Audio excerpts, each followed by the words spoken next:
Hello my lovely student, this is Mansi. Welcome back to the channel. और title से आप लोगों को पता चल गया है, फाइनली हम इलेक्ट्रिसिटी चैप्टर स्टार्ट कर रहे हैं। इतने ज़्यादा कमेंट्स है ना, आज तक किसी चैप्टर की इतनी ज़्यादा रिक्वेस्ट नहीं आई होगी, और रिक्वेस्ट आना भी बिल्कुल ठीक था, बिकॉज ये चैप्टर थोड़ा सा डिफिकल्ट लगता है। बट ये बात आप इस सेशन के बाद नहीं बोलने वाले।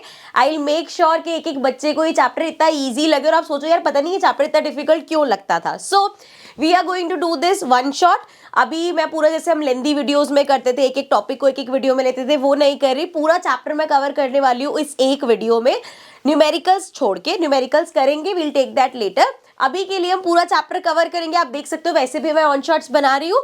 सो ये रिवीजन मैप है अगेन एडुकार्ड की बुक में से, बट सिर्फ इसको पढ़ने से नहीं काम चलेगा, इसलिए मेरे पास है यहाँ पे हैंड रिटन नोट्स जो कि आपको मिल जाएंगे। अगेन ये नोट्स आपको टेलीग्राम चैनल पे मिल जाएंगे। जो अभी तक जिन्होंने टेलीग्राम चैनल ज्वाइन नहीं किया, नीचे लिंक दे दूंगी, टेलीग्राम का चैनल ज्वाइन कर लो, वहां पे ये हैंड रिटन नोट्स भी मिल जाएंगे। अब नोट्स कैसे हैं, उसमें क्या क्या है, वो भी पता चल जाएगा जब मैं पढ़ाना स्टार्ट करूंगी।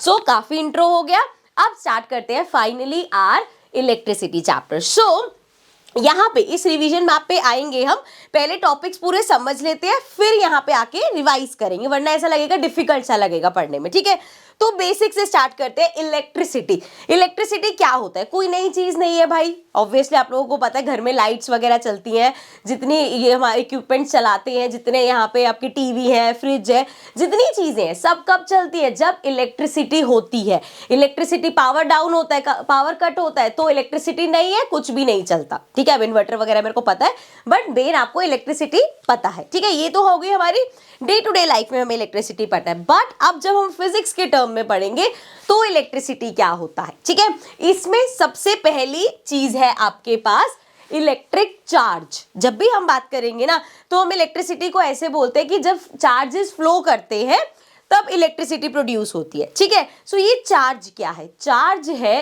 दो तरह के चार्ज है, पॉजिटिव, नेगेटिव। ठीक है, एक पॉजिटिव चार्ज होता है, एक नेगेटिव चार्ज होता है।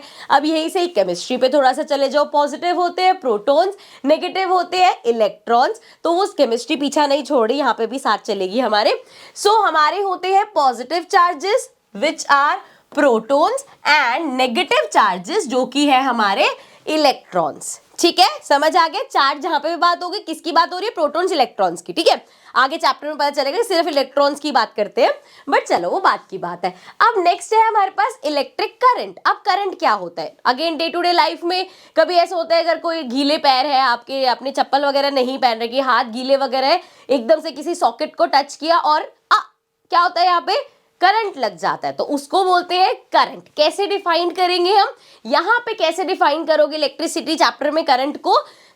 कितना चार्ज फ्लो कर रहा है एक सेकेंड में किसी भी चीज में। करंट सिर्फ ये नहीं होता कि करंट लगना। ठीक है, अगर किसी चीज में करंट पास नहीं हो रहा तो वो चीज नहीं चलेगी। कोई भी ऐसी इलेक्ट्रिक चीज है, उसमें जब तक करंट पास नहीं होगा तब तक वो नहीं चलेगी। हमें जब फील होता है तो हम उसको बोलते हैं करंट लगना। ठीक है, अदरवाइज करंट जरूरी है, तभी तो करंट पास होगा, तभी तो इलेक्ट्रिसिटी प्रोड्यूस होगी। ठीक है, अब इसको हम डिफाइन करते हैं कि कितना चार्ज फ्लो कर रहा है एक सेकेंड में। एक सेकेंड में कितने चार्जेस हमारे फ्लो कर पा रहे। जैसे कोई भी चीज ले लो, ये हमारे पास कोई कंडक्टर है, कंडक्टर क्या होता है आ जाएंगे उस पर।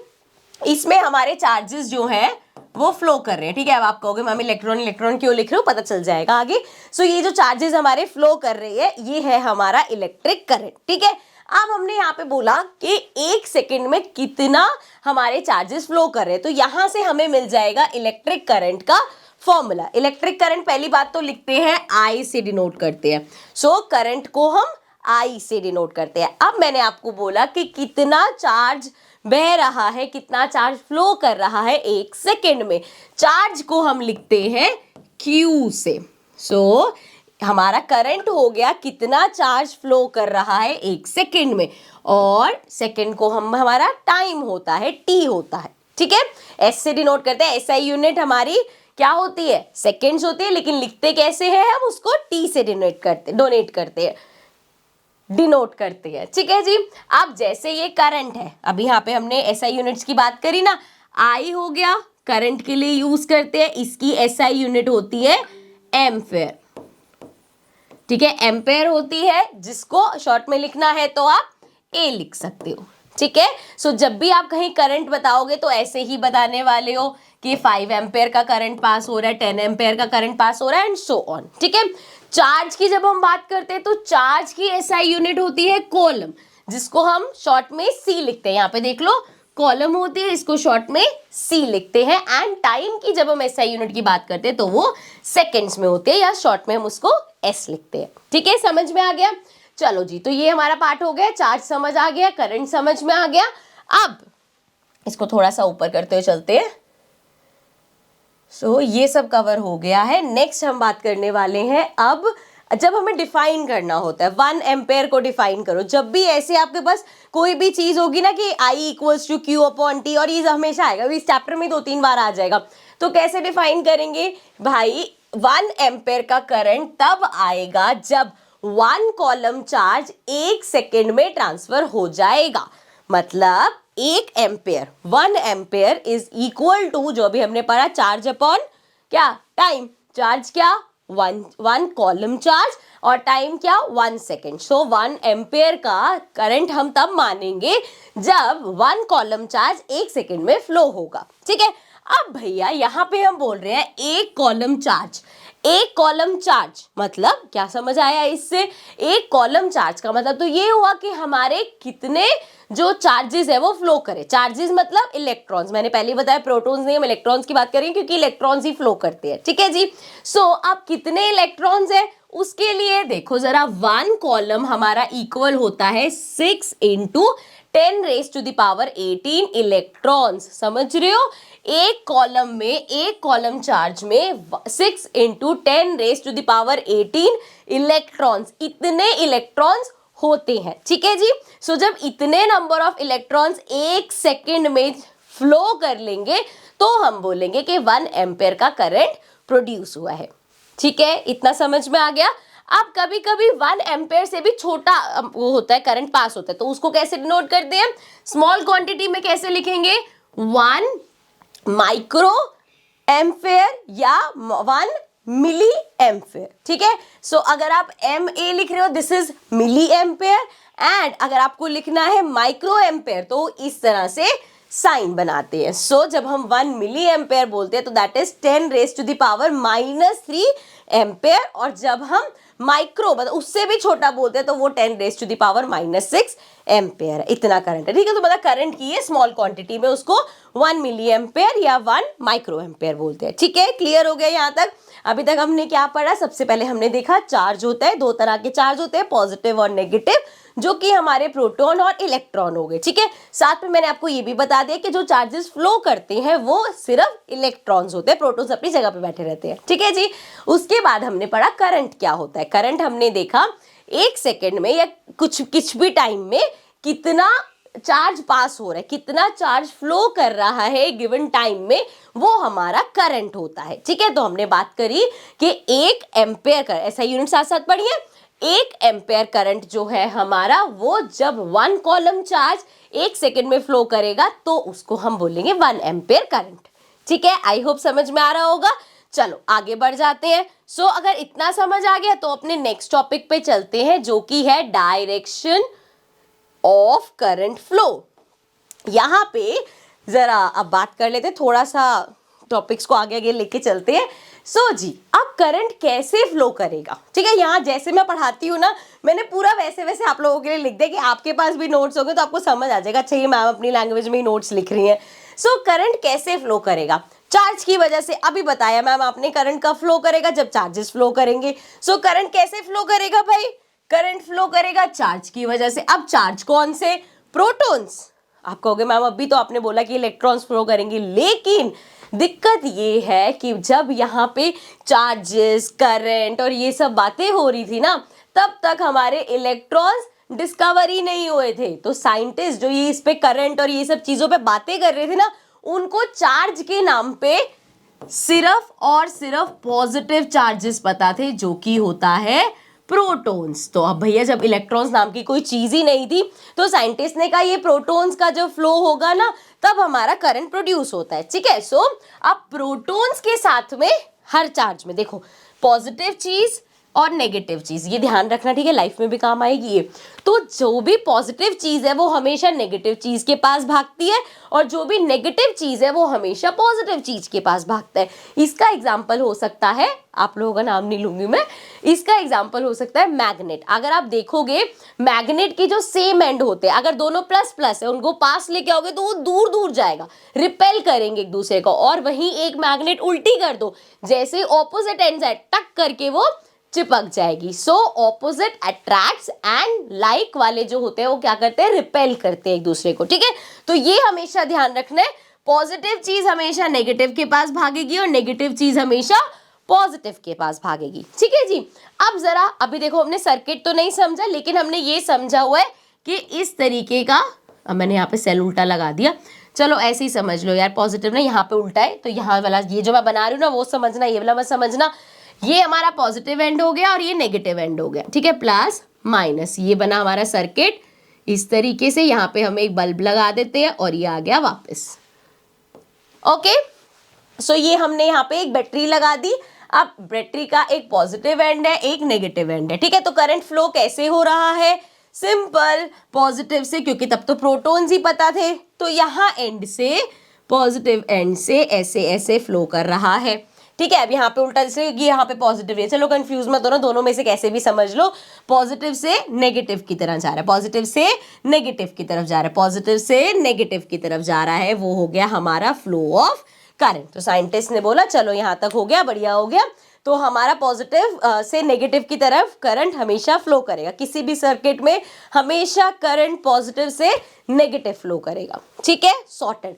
लेकिन फिर जब इलेक्ट्रॉन्स डिस्कवर हुए, तब तो भाई पता चला कि आपने तो बोल दिया कि पॉजिटिव वाला नेगेटिव की तरफ भाग रहे, जबकि जो यहाँ पे तो इलेक्ट्रॉन्स फ्लो कर रहे हैं वो तो नेगेटिव होते हैं, वो तो पॉजिटिव की तरफ भागेगी, ये तो सारा उल्टा हो गया। सारे परेशान हो गए, अब क्या किया जाए। तो वहां पे अब दिक्कत वैसे नहीं होती, लेकिन 2024 के जो बैच के बच्चे थे ना वो नहीं मानते, तो आप लोगों की वजह से फिर साइंटिस्ट ने बैठ के सोचा कि अब क्या करें, कैसे इस चीज का एक्सप्लेनेशन दिया जाएगा।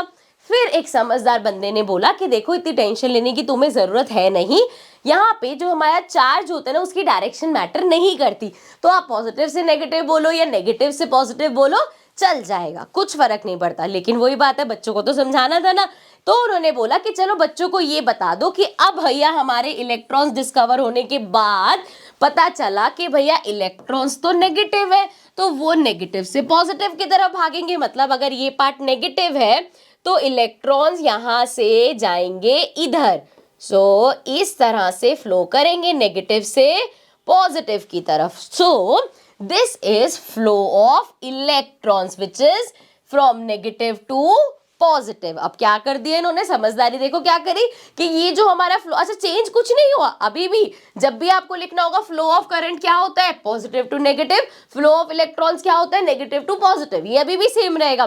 बस नाम दे दिया कि करंट का जो फ्लो है ना ये हमारा कन्वेंशनल है और एक्चुअल वाला ये इलेक्ट्रॉन वाला है, ठीक है। लेकिन इसका मतलब ये नहीं है कि करंट का फ्लो वो कहेंगे नेगेटिव टू पॉजिटिव हो गया, नहीं, यही चलेगा। उसकी जगह उन्होंने क्या कर दिया, ऐसे लिखवा दो बच्चों की बुकों में कि flow of electrons and flow of current are always in opposite direction. तो उन्होंने इसको कर दिया कि बच्चों को ये बोल देंगे कि देखो बेटा, इलेक्ट्रॉन्स का फ्लो जहां पे है ना वो हमेशा ऑपोजिट होगा करंट के फ्लो से, तो इलेक्ट्रॉन तो नेगेटिव है, नेगेटिव टू पॉजिटिव ही जाएंगे, इसलिए हमारा करंट हमेशा पॉजिटिव टू नेगेटिव होगा। सो यहाँ पे मोटा मोटा पॉइंट ये है कि current always flow positive to negative and electrons always flow in which direction, negative to positive, ठीक है। आई होप समझ में आ गया होगा।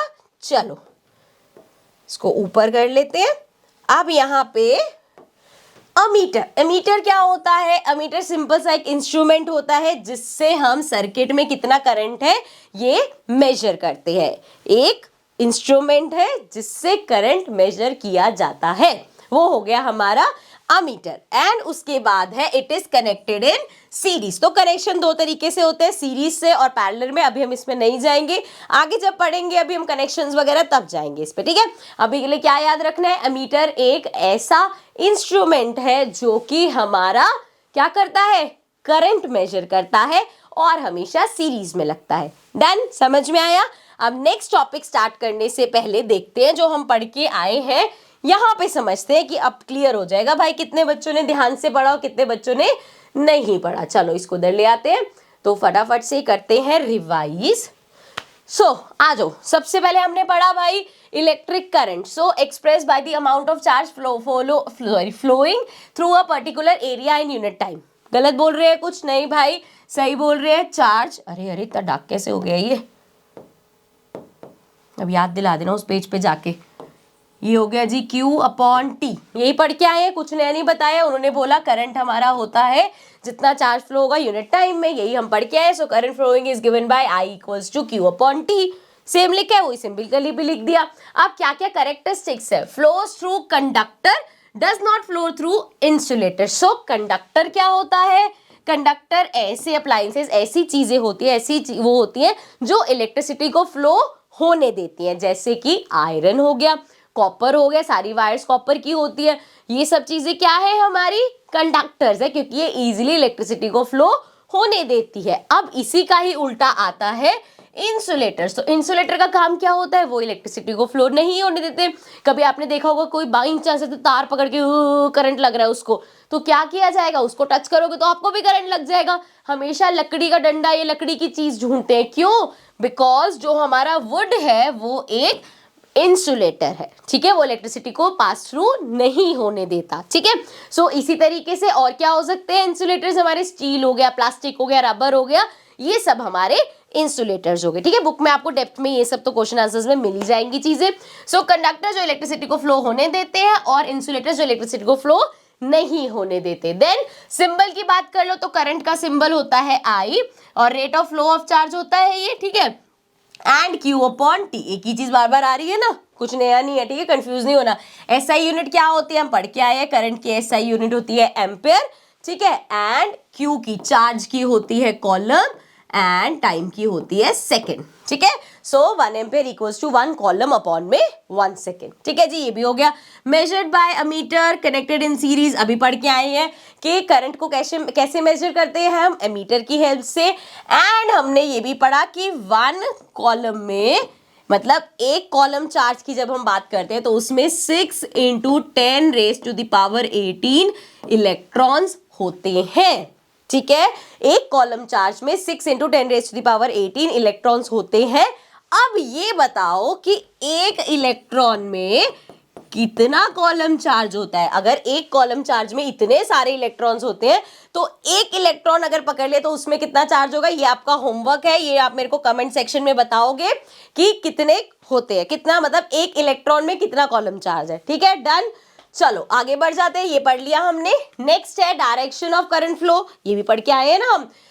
एक होता है कन्वेंशनल, एक होता है एक्चुअल। कन्वेंशनल मतलब कैसे फ्लो कर रहा है? Positive to negative. करंट कैसे फ्लो करता है? Positive to negative. एक्चुअल में हमारे इलेक्ट्रॉन्स फ्लो करते हैं, वो होते हैं नेगेटिव से पॉजिटिव, ठीक है, समझ में आ गया। देन एम्पेयर की बात कर लो। एम्पेयर क्या है? 1 एम्पेयर, अभी पढ़ा ना हमने, SI यूनिट है किसकी? करंट की है। उसको अगर डिफाइन करना होगा 1 एम्पेयर को तो कैसे करेंगे? Current flowing when 1 coulomb of charge flows across a point in 1 second. So 1 ampere equals to 1 coulomb upon 1 second. ये बहुत बार आएगा, इनको डिफाइन करना, वो हमेशा ऐसे ही डिफाइन किया जाएगा, ठीक है जी। स्मॉल क्वांटिटीज ऑफ करंट, ये भी हम पढ़ के आए। स्मॉल क्वांटिटीज क्या होती है? पहले 1 एम्पेयर देख लिया, अब इससे छोटी क्वांटिटी है तो क्या होगा? मिली एम्पेयर या माइक्रो एम्पेयर, ठीक है, ये सब हम वहां पे देख के आए हैं। मिली एम्पेयर होता है 1 MA equals to 10⁻³ and micro ampere उससे भी छोटा जाओगे तो 10⁻⁻6 एम्पेयर होता है, ठीक है जी। थोड़ा सा इसको ऊपर कर लेते हैं एंड अब बात कर लेते हैं अमीटर की। अभी बात करके instrument to measure electric current in circuit. एक सर्किट में इलेक्ट्रिक करंट मेजर करता है, ऑलवेज कनेक्टेड इन सीरीज।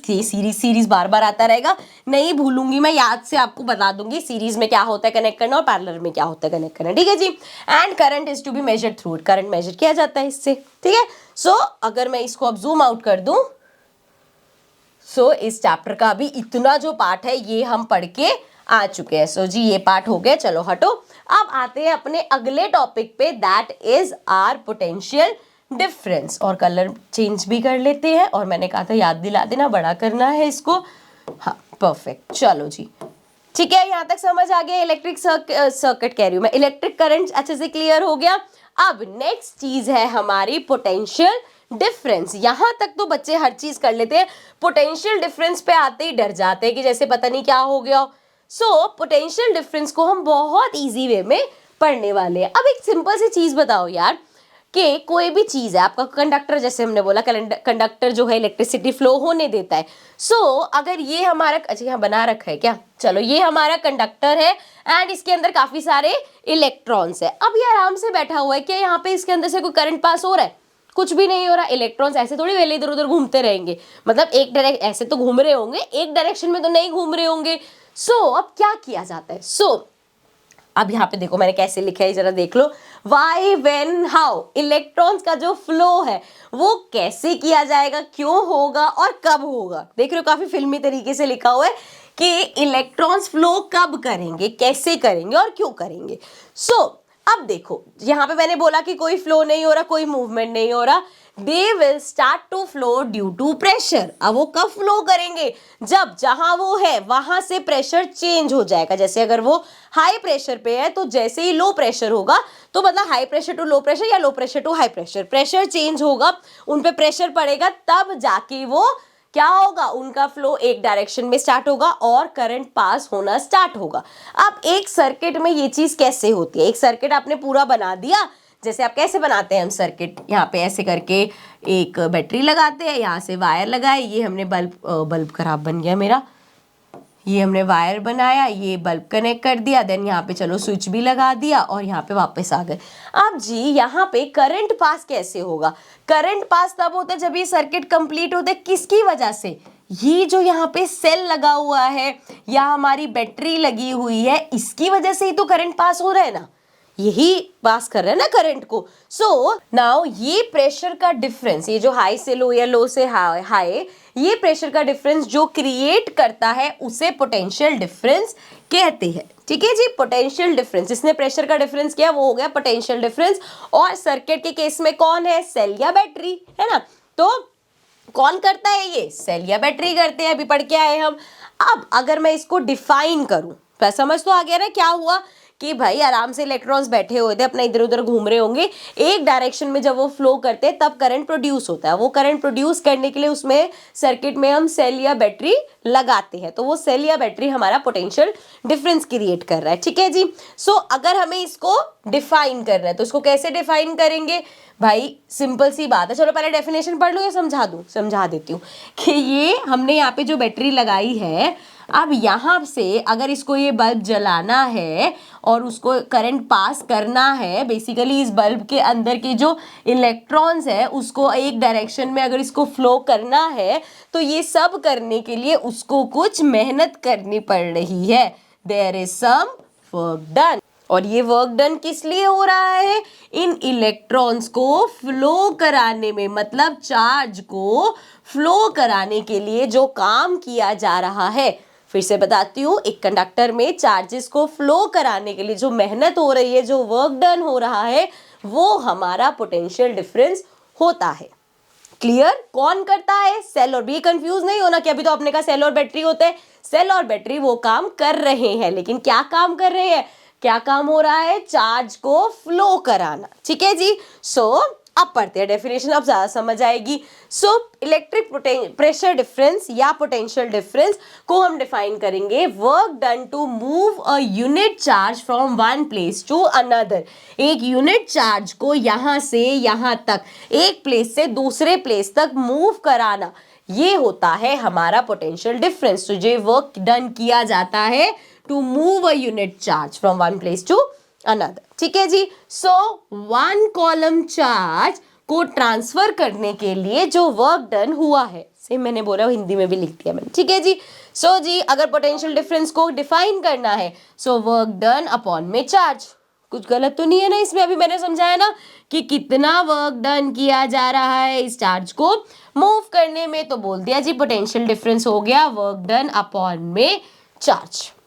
ठीक है, एसआई यूनिट्स पे आ जाऊं हम। मैं वर्क की एसआई यूनिट होती है जूल, चार्ज की कॉलम पढ़ के आए ना। एंड ये जो पीडी है इसकी एसआई यूनिट मतलब पोटेंशियल डिफरेंस है, इसकी एसआई यूनिट होती है वोल्ट्स। वोल्ट्स बोले तो वोल्टेज। अब ये एक वर्ड आया जो आपने सुन रखा है, हम लेते हैं ना अप्लायंसेस, ये 1200 वोल्ट का है, अच्छा ये 12 वोल्ट का है, ये 5 वोल्ट का है, ये 1000 वोल्ट का है। सो वो जो वोल्टेज है दैट इज वोल्ट्स। ये आ गया हमारा पोटेंशियल डिफरेंस। जब भी हम पोटेंशियल डिफरेंस लिखेंगे तो पीडी नहीं लिखते, हम हमेशा वी से रिप्रेजेंट करते हैं उसको, ठीक है। जैसे यार सिंपल चार्ज को कैसे लिखते हो आप, क्यू लिखते हो ना। चार्ज की बात करी तो हमने क्यू लिखा, वर्क डन को डब्ल्यू लिख दिया, ठीक है। तो ऐसे ही इस पीडी को हम लिख देते हैं वी। सो यहां से मेरे पास आ गया V equals to W upon में क्यू, ठीक है। भूलना मत, ये फॉर्मूले से सारे अभी आगे जाके काम आएंगे इधर उधर, ठीक है। तो यहाँ से हमारे पास आ गया, अच्छा वी से रिप्रेजेंट करते हैं लिखा हुआ मैंने, तो कोई ऐसी चीज नहीं है जो छोड़ूंगी मैं यहाँ लिखने में, ठीक है। चलो इसको जरा ऊपर करते हैं।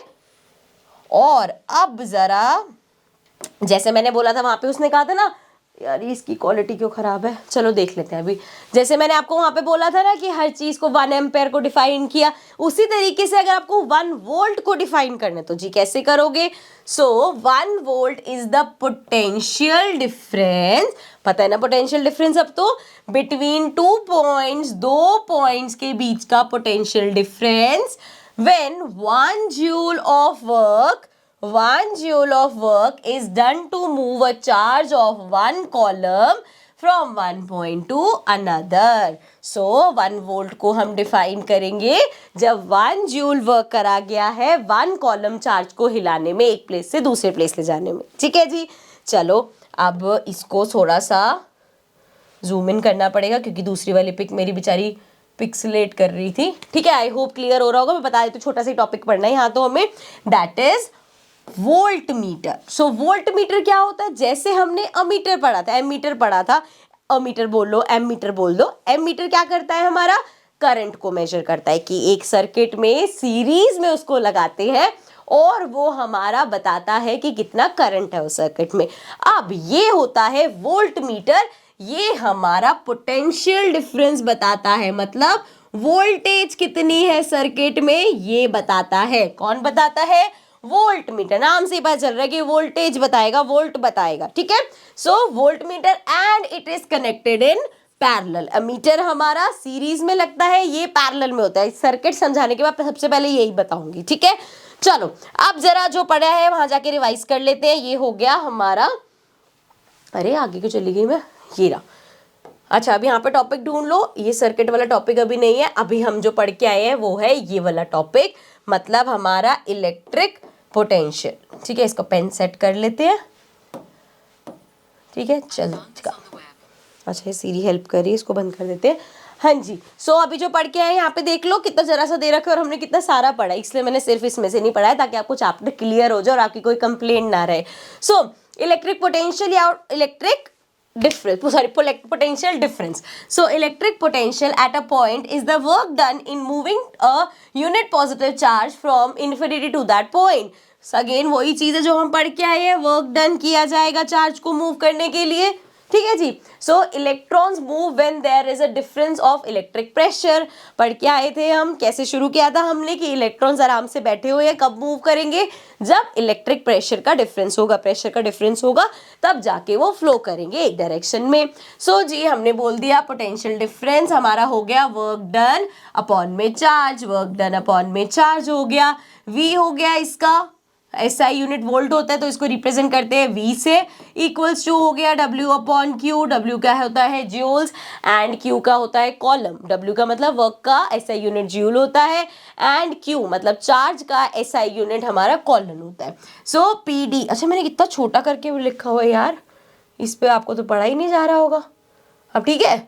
चलो सो पीडी मतलब potential difference is created by a battery due to chemical action. So battery या सेल से ये जो भी हमारा पूरा पोटेंशियल डिफरेंस है वो क्रिएट किया जाता है।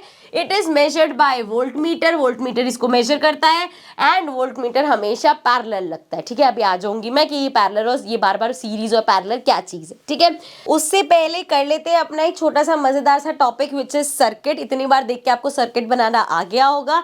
सर्किट के क्या कंपोनेंट्स होते हैं और सर्किट होता क्या है बेसिकली। अभी तक ये जो आप ये जो हम ऐसे फटाफट बड़ा करना अब याद नहीं दिलाया ना तुमने मेरे को, चलो ये जो हम बार बार ऐसे ऐसे ऐसे ऐसे करके बना देते हैं, यहाँ से वायर कनेक्ट कर देते हैं, यहाँ पे हम बल्ब लगा देते हैं, उल्टा क्यों बना रही हूँ मैं, यहाँ पे बटन लगा देते हैं, यहाँ पे ये सब करते हैं, इसको हम बोलते हैं सर्किट। ठीक है, कैसे डिफाइन करेंगे? A complete path through which electricity flows, एक कंप्लीट पाथ बनाना जिससे इलेक्ट्रिसिटी फ्लो करेगी। ठीक है, इसको डिफाइन कर दिया। अब इसमें क्या कंपोनेंट्स होते हैं? सबसे पहले यहाँ पे आपको अगर छोटा भी दिख रहा होगा टेंशन लेने की जरूरत नहीं है, मैं यहाँ से बस देख के पढ़ के आपको वहां पे बना बना के दिखा दूंगी। सबसे पहले हम बात करते हैं सेल की। तो सेल को हम कैसे बनाते हैं? इस तरीके से, थोड़ा सा डार्क कर लो मैं इसको। ओके, सो सेल को हम इससे बनाते हैं, एक बड़ी डंडी एक छोटी डंडी। ये जो बड़ी वाली डंडी है ये होता है पॉजिटिव, ये जो छोटी वाली डंडी है ये होता है नेगेटिव। ठीक है, कोई भी सेल है, कोई भी बैटरी है, वो हमारा क्या होता है, एक उसमें पॉजिटिव टर्मिनल होता है, एक नेगेटिव टर्मिनल होता है। ठीक है, बड़ी वाली लाइन पॉजिटिव, छोटी वाली लाइन नेगेटिव। तो ये हो गया cell.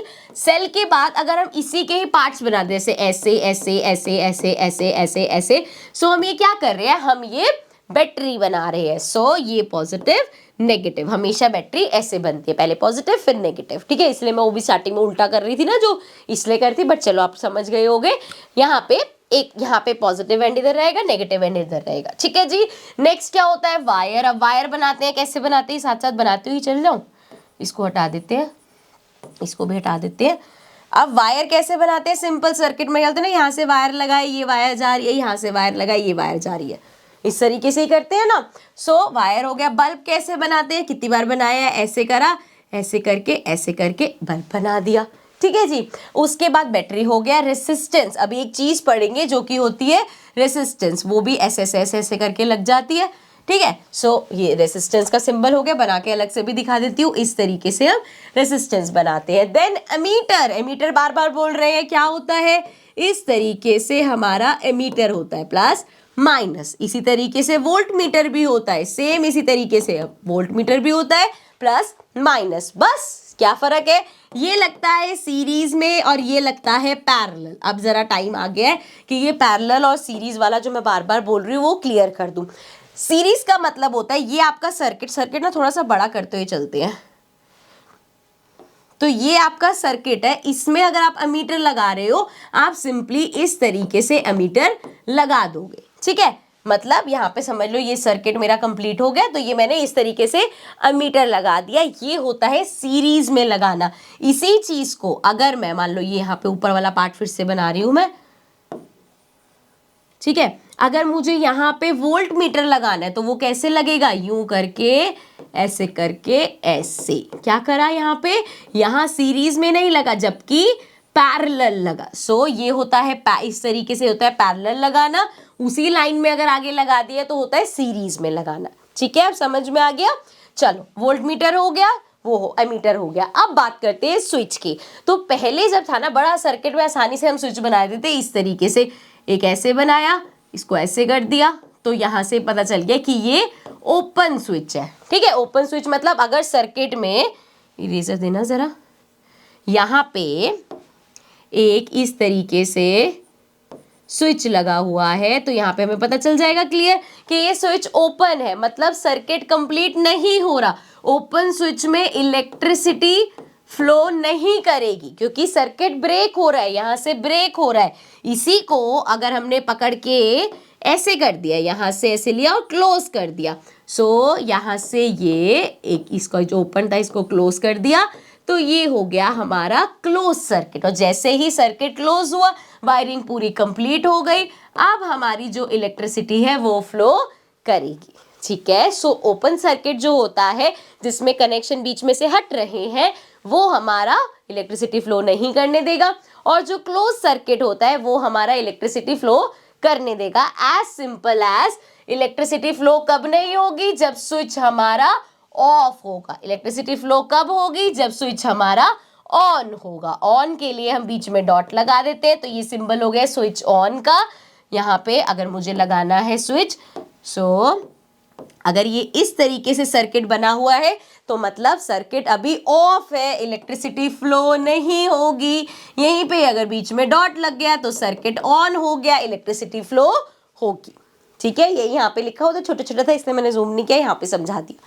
I hope this is clear. इसके साथ हमारा सर्किट वाला टॉपिक होता है कंप्लीट। यहाँ पे भी आ जाते हैं, रिवाइज कर लेते हैं। यहाँ पे भी क्यों छोड़े भाई हम, चलो इधर ले आते हैं इसको।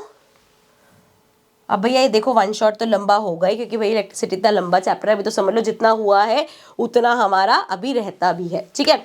चलो इसको फटाफट रिवाइज करते हैं। सर्किट क्या होता है, close path of wires and electrical component. एक क्लोज पाथ किस किस का, wires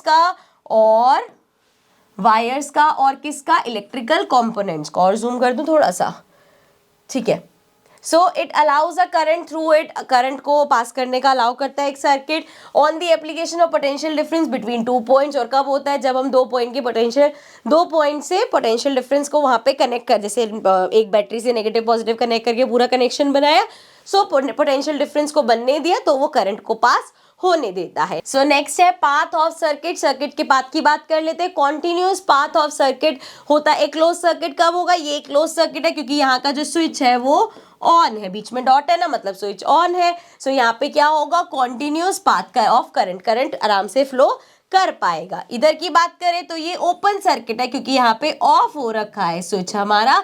so current will not flow through the circuit, current flow नहीं करेगा। अब यहाँ पे देख लो कंपोनेंट्स बने हुए हैं जो हमने बनाए हैं। ये हमारा ड्राई सेल हो गया, ये वायर हो गया, ये स्विच हो गया। ये कौन सा स्विच है, ओपन है ये, ठीक है। ये हमारी की हो गई ओपन, या जिसको हम बोल सकते हैं ऑफ, ठीक है। स्विच ओपन या वो ऑफ होता है ये। देन ये हमारा बल्ब हो गया। देन ये वायर जॉइंट हो गया, इसका हम यूज करेंगे नहीं इसलिए मैंने बताया नहीं। बेसिकली वो ये होता है, हाँ क्यों नहीं यूज करेंगे भाई, जैसे हम यूं करते हैं अभी पैरेलल में क्या किया था हमने, जब पैरेलल लगाना था यूं जाके ऐसे लगा दिया था ना, तो ये वायर जॉइंट हो गया। ये हमारा रेजिस्टेंस होता है, एमीटर होता है, ये बैटरी होती है। ये की क्लोज मतलब ऑन हो रखा है, ठीक है जी। देन वायर क्रॉसिंग ऐसे दिखाते हैं। ये इस पे अभी हम आएंगे, ये जो इसको मेरे को क्या बोलते हैं, रियोस्टेट बोलते हैं, बता देना यार कमेंट्स में अगर गलत बोल रही हूँ। इस पे हम टॉपिक पे आएंगे तब करेंगे डिस्कस। ये हो गया वोल्टमीटर, ठीक है, क्लियर। सो यहाँ पे हमारा ये टॉपिक भी होता है कंप्लीट। एंड विद दिस, जब मैंने ये आपको रिवीजन मैप दिखाया था, 2 पेजेस में दिखाया था, तो एक तरीके से ये पेज हमारा हो गया लीविंग दिस पार्ट। ये वाला पार्ट अभी छोड़ दे क्योंकि ये हमारा लास्ट टॉपिक है, इसलिए इसको चैप्टर के बिल्कुल लास्ट में पढ़ेंगे। तो ये पहला पेज होता है कंप्लीट। अब हम आ जाएंगे अपने दूसरे पेज पे। ये हमारे पास टॉपिक्स बचे हुए हैं, ये टॉपिक्स करेंगे। मैं नहीं बोलने वाली, वीडियो एंड करते, बट मैं इसे एडिटिंग करते हुए सोचूंगी अगर बहुत लेंथी हो रही होगी तो 2 पार्ट्स में कर दूंगी, पर 1 शॉट है तो चलो 1 में ही कर लेंगे। चलो अब आ जाते हैं चैप्टर के रिमेनिंग पार्ट पे। सो ये हमारा हो गया कंप्लीट, इसको भी हटा देते हैं। यहाँ पे आ जाते हैं और आगे का स्टार्ट करते हैं। सो अब हम बात करने वाले हैं ओम्स लॉ की। आई होप अभी तक जितना पढ़ा है आपको अच्छे से समझ में आ गया होगा। अगर समझ में आ गया है तो वीडियो को पॉज करके पहले नीचे कमेंट में कह दो कि मैम समझ में आ गया है, ठीक है, क्योंकि बड़ी मेहनत लगी है यार इसमें सच्ची चैप्टर में। सो चलो अब बात करते हैं ओम्स लॉ की। एक बार पानी का ब्रेक ले लेती हूँ मैं थोड़ा सा। अब ओम्स लॉ क्या होता है, ठीक है। सो ओम्स लॉ हमारा क्या होता है, सीधा अब ये पहली ऐसे टॉपिक होगा जिसमें मैं डेफिनेशन पढ़ के बताने वाली हूँ। वैसे आप कहोगे मैम पहले समझाते हो फिर डेफिनेशन पढ़ते हो, इसमें हम पहले डेफिनेशन पढ़ने वाले हैं। इसको मैं थोड़ा सा जूम कर लेती हूँ और यहाँ पे रख देती हूँ। चलो जी, सो डेफिनेशन देखो जरा। ओम्स लॉ, अगर आपको ये थोड़ा सा ब्लर आउट हो रहा होगा तो मैं बोल रही हूँ, मेरी आवाज सुन लेना, या फिर टेलीग्राम से नोट्स डाउनलोड कर लेना आराम से और वहां से देख लेना ये। सो जी, Ohm's law states that the voltage क्या होता है भाई हमारा, वोल्टेज हमारा होता है पोटेंशियल डिफरेंस, या जिसको हम बोलते हैं V across a conductor is directly proportional to, क्या बोला इन्होंने, ये जो वोल्टेज है ये हमारी डायरेक्टली प्रोपोर्शनल है किससे, to the current flowing through it, जो करंट फ्लो हो रहा है। अच्छा, तो ओम्स लॉ कह रहा है V is directly proportional to I। क्या बोल रहे हो ओम्स लॉ, कहीं पे भी डिफाइन करना होगा क्या बोलोगे। ओम्स लॉ होता है ओम्स लॉ कहता है कि जो V है वोल्टेज है वो डायरेक्टली प्रोपोर्शनल है करंट के। यही है हमारा ओम्स लॉ, जिसमें most important provided all physical conditions and temperature remains constant। कब होगा ये चीज, जब हमारी सारी जो फिजिकल कंडीशंस है वो सेम रहेंगी, टेम्परेचर सेम रहेगा, तब हमारा जो ये वोल्टेज है वो क्या होगा, वोल्टेज हमारा डायरेक्टली प्रोपोर्शनल होगा करंट के, ठीक है जी। अब ये वोल्टेज डायरेक्टली प्रोपोर्शनल होगा करंट के, तो समझ आ रहा है, वोल्टेज समझ आ रहा है, करंट समझ आ रहा है। ये डायरेक्टली प्रोपोर्शनल का मतलब क्या है भाई? डायरेक्टली प्रोपोर्शनल का मतलब है जैसे कि अगर एक चीज बढ़ेगी तो दूसरी भी बढ़ेगी, एक कम होगी तो दूसरी भी कम होगी। जैसे कि सिंपल एग्जांपल लेते हैं, मेरे पास 10 रुपए है, ठीक है, ये हो गया अमाउंट। अब इन 10 रुपयों में मैं कितने पेन्स ले सकती हूँ? एक पेन ले सकती हूँ। मेरे पास 20 रुपए होंगे, मैं 2 पेन ले लूंगी। मेरे पास 30 रुपए होंगे, 3 पेन ले लूंगी। मेरे पास 40 रुपए होंगे, 4 पेन ले लूंगी। मेरे पास 50 रुपए होंगे तो मैं 5 पेन ले लूंगी, ठीक है। अब आप कह रहे हो कि मैम 50 रुपए, क्या पता एक 50 रुपए वाला ले लो। नहीं, क्या बोला था हमने? फिजिकल कंडीशन, टेम्परेचर, सब चीजें सेम होनी चाहिए, तो यहाँ पे भी ये चीज सेम होनी चाहिए। तो देखा आपने कि जैसे जितना मेरे पास अमाउंट ज्यादा, उतने नंबर ऑफ पेन ज्यादा ले सकती हूँ मैं। जितना अमाउंट कम होगा उतने नंबर ऑफ पेन्स कम हो जाएंगे। तो हम यहाँ कह सकते हैं ये जो अमाउंट है ये डायरेक्टली प्रोपोर्शन है नंबर ऑफ पेन्स जो मैं परचेज कर सकती हूँ, ठीक है। समझ आ गया डायरेक्टली प्रोपोर्शनल क्या होता है।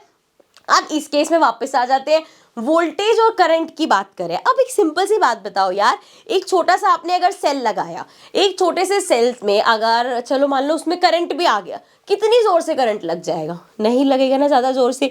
यही अगर ज्यादा वोल्टेज का, फ्रिज जितना वोल्टेज की कोई अप्लायंस होगी उससे करंट लगेगा तो कितना तेज होगा। सो यहाँ से हमें ये तो समझ आ रहा है कि बिल्कुल सही बात है, जितना ज्यादा वोल्टेज उतना ज्यादा करंट, और जितनी कम वोल्टेज होगी, जितना छोटा सेल होगा उतना करंट कम पास होगा।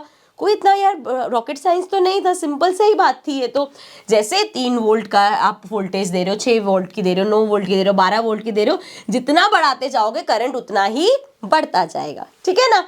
सो यहाँ तक हमारा क्लियर हो गया। ये हमारा ओम्स लॉ, कोई ज्यादा डिफिकल्ट चीज नहीं थी, सिंपल था कि वो कह रहे हैं वोल्टेज हमारी करंट के डायरेक्टली प्रोपोर्शनल होती है। यहाँ पे हमने अपना ओम्स लॉ समझ लिया, एंड साथ में ये लाइन तो हम याद कर ही लेंगे कि सारी फिजिकल कंडीशन और टेम्परेचर सेम रहना चाहिए, ठीक है। अब जरा आगे इसी में नेक्स्ट टॉपिक पे इसी से ही जंप करके पहुंच जाएंगे। कैसे?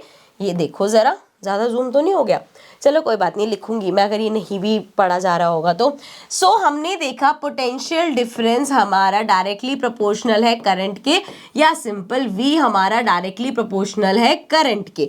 अब जी हमें पता है मैथ्स में, देखो ऐसा हो नहीं सकता साइंस पढ़े और बीच में मैथ्स ना है। सो डायरेक्टली प्रोपोर्शनल का जब भी हमें साइन हटा के इक्वल्स टू लगाना होता है तो हमें एक कांस्टेंट चाहिए होता है। मतलब अगर मुझे यहाँ पे v इक्वल्स टू आई लिखना है तो i के साथ मुझे एक कांस्टेंट लिखना पड़ेगा, वो कांस्टेंट होगा मेरा r, ठीक है। r क्यों होगा वो उसका भी कुछ मतलब होता है, बता दूंगी, लेकिन अभी के लिए चलो वो कांस्टेंट r होगा। और ये कांस्टेंट आता कहाँ से है वो भी मैं जरा बता देती हूँ आपको। देखो जरा, अभी ये एग्जाम्पल लिया था ना, इसको जूम इन कर, अरे जूम आउट करना है मेरे को भाई, तो जूम इन क्यों हो रहा है? चलो, अभी एग्जाम्पल लिया था ना, इसका क्या मतलब है? यहाँ पे मैंने बोला था ना, amount is directly proportional to number of pens, ठीक है। अब अगर यहाँ पे मैं लिखना चाहती हूँ अमाउंट इक्वल्स टू, तो नंबर ऑफ पेन्स इनटू में क्या कांस्टेंट है? देखो यहाँ पे भी कांस्टेंट चलता हुआ आ रहा है, क्या? इंटू 10, 1 इंटू 10 करोगे 10, 2 इंटू 10 करोगे 20 रुपीज में आप 2 पेन ले सकते हो, 30 रुपए में 3 पेन, 40 रुपए में 4 पेन, 50 रुपए में 5 पेन। सो ये जो into 10 into 10 into 10 into 10 constant चलता हुआ आ रहा है, तो यहाँ पे कॉन्स्टेंट क्या है? 10 है। जब भी हम ये जो है हमारा प्रोपोर्शनल का साइन हटा के इक्वल्स टू लगाते हैं तो साथ में एक कांस्टेंट देना पड़ता है, क्योंकि ये कांस्टेंट होता है तभी दो चीजें आपस में प्रोपोर्शनल है, ठीक है जी। सो यहाँ पे अब आप कहोगे भाई मैम जब कांस्टेंट आपने लगाना था तो कांस्टेंट तो ए से लेके जेड तक इतने सारे अल्फाबेट थे, आप कुछ भी लगा लेते, जैसे हम ज्यादातर मैथ्स में सी लगा देते हैं कांस्टेंट, है ना। तो हमने यहाँ पे आर ही क्यों लगाया? क्योंकि ये जो R है ना, ये होता है रेजिस्टेंस। रेजिस्टेंस क्या होता है? रेजिस्टेंस का अगर हम सिंपल हिंदी में मतलब देखें, सो रुकावट, किसी चीज में कोई रुकावट आ रही है वो होता है रेजिस्टेंस, है ना।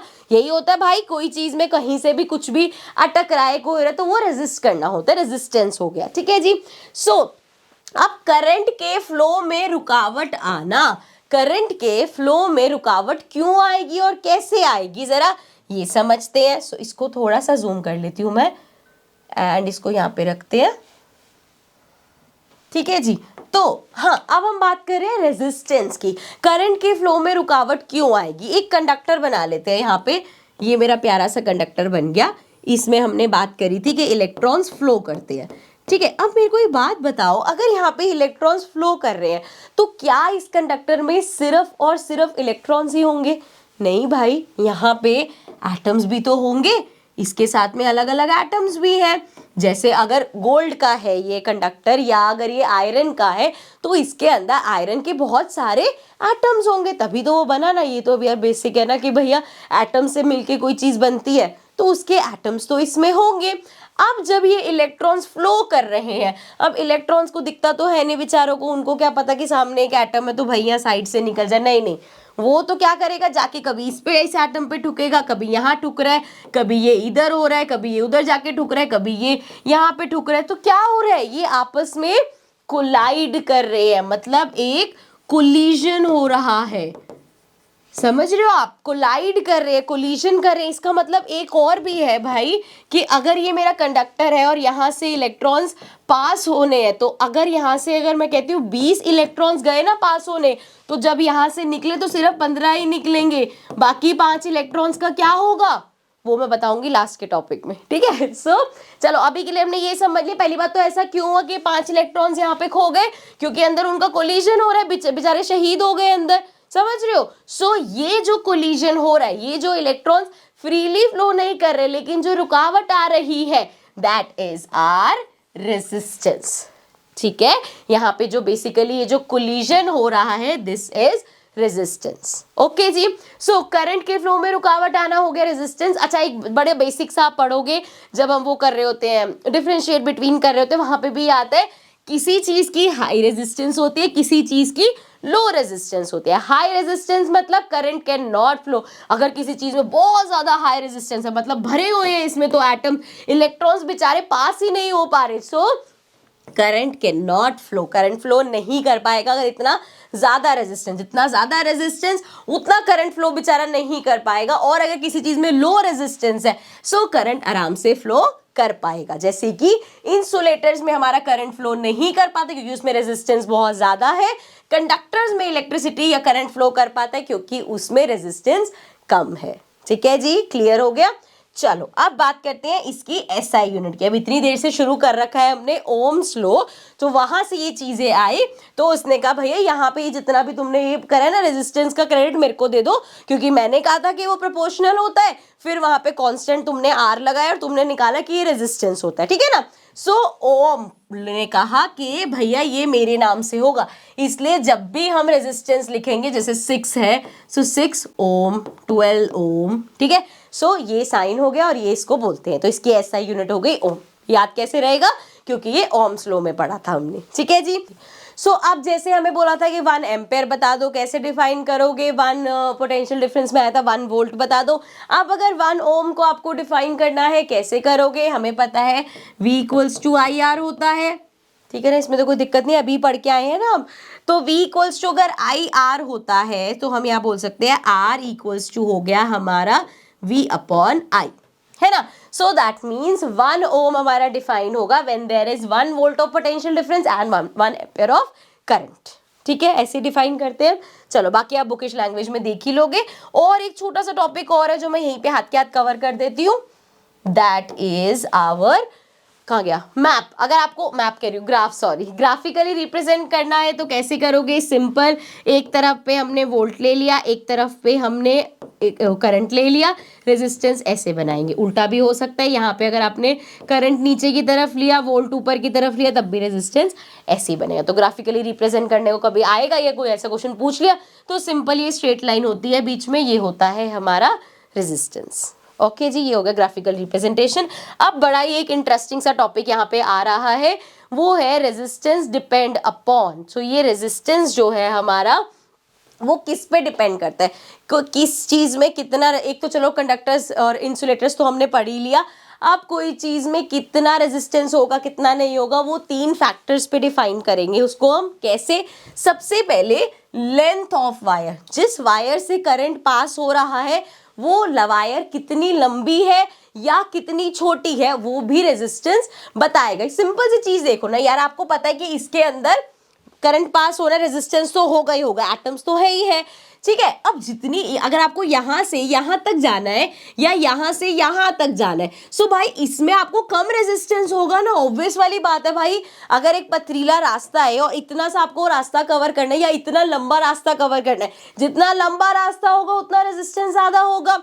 सो दैट मीन्स वायर की लेंथ जितनी कम हो ज्यादा होगी उतना रेजिस्टेंस ज्यादा होगा, लेंथ जितनी कम होगी उतना रेजिस्टेंस कम होगा। सो जब भी ये ऐसा होता है, एक चीज से दूसरी चीज डिपेंडेंट होती है, तो उसको हम क्या बोलते हैं, डायरेक्टली प्रोपोर्शनल। तो हम यहाँ बोल सकते हैं रेजिस्टेंस जो है वो डायरेक्टली प्रोपोर्शनल है लेंथ के, ठीक है, पहला पॉइंट। दूसरा है एरिया या थिकनेस। अब वही वायर कितनी पतली है और कितनी मोटी है, इससे भी फर्क पड़ेगा एरिया से। कैसे, सिंपल सा सेम चीज लगाओ, यहाँ पे एटम्स भरे हुए हैं, ठीक है, यहाँ से इलेक्ट्रॉन्स बेचारे को पास होने, कितनी कम जगह, कितना कंजस्टेड जगह है।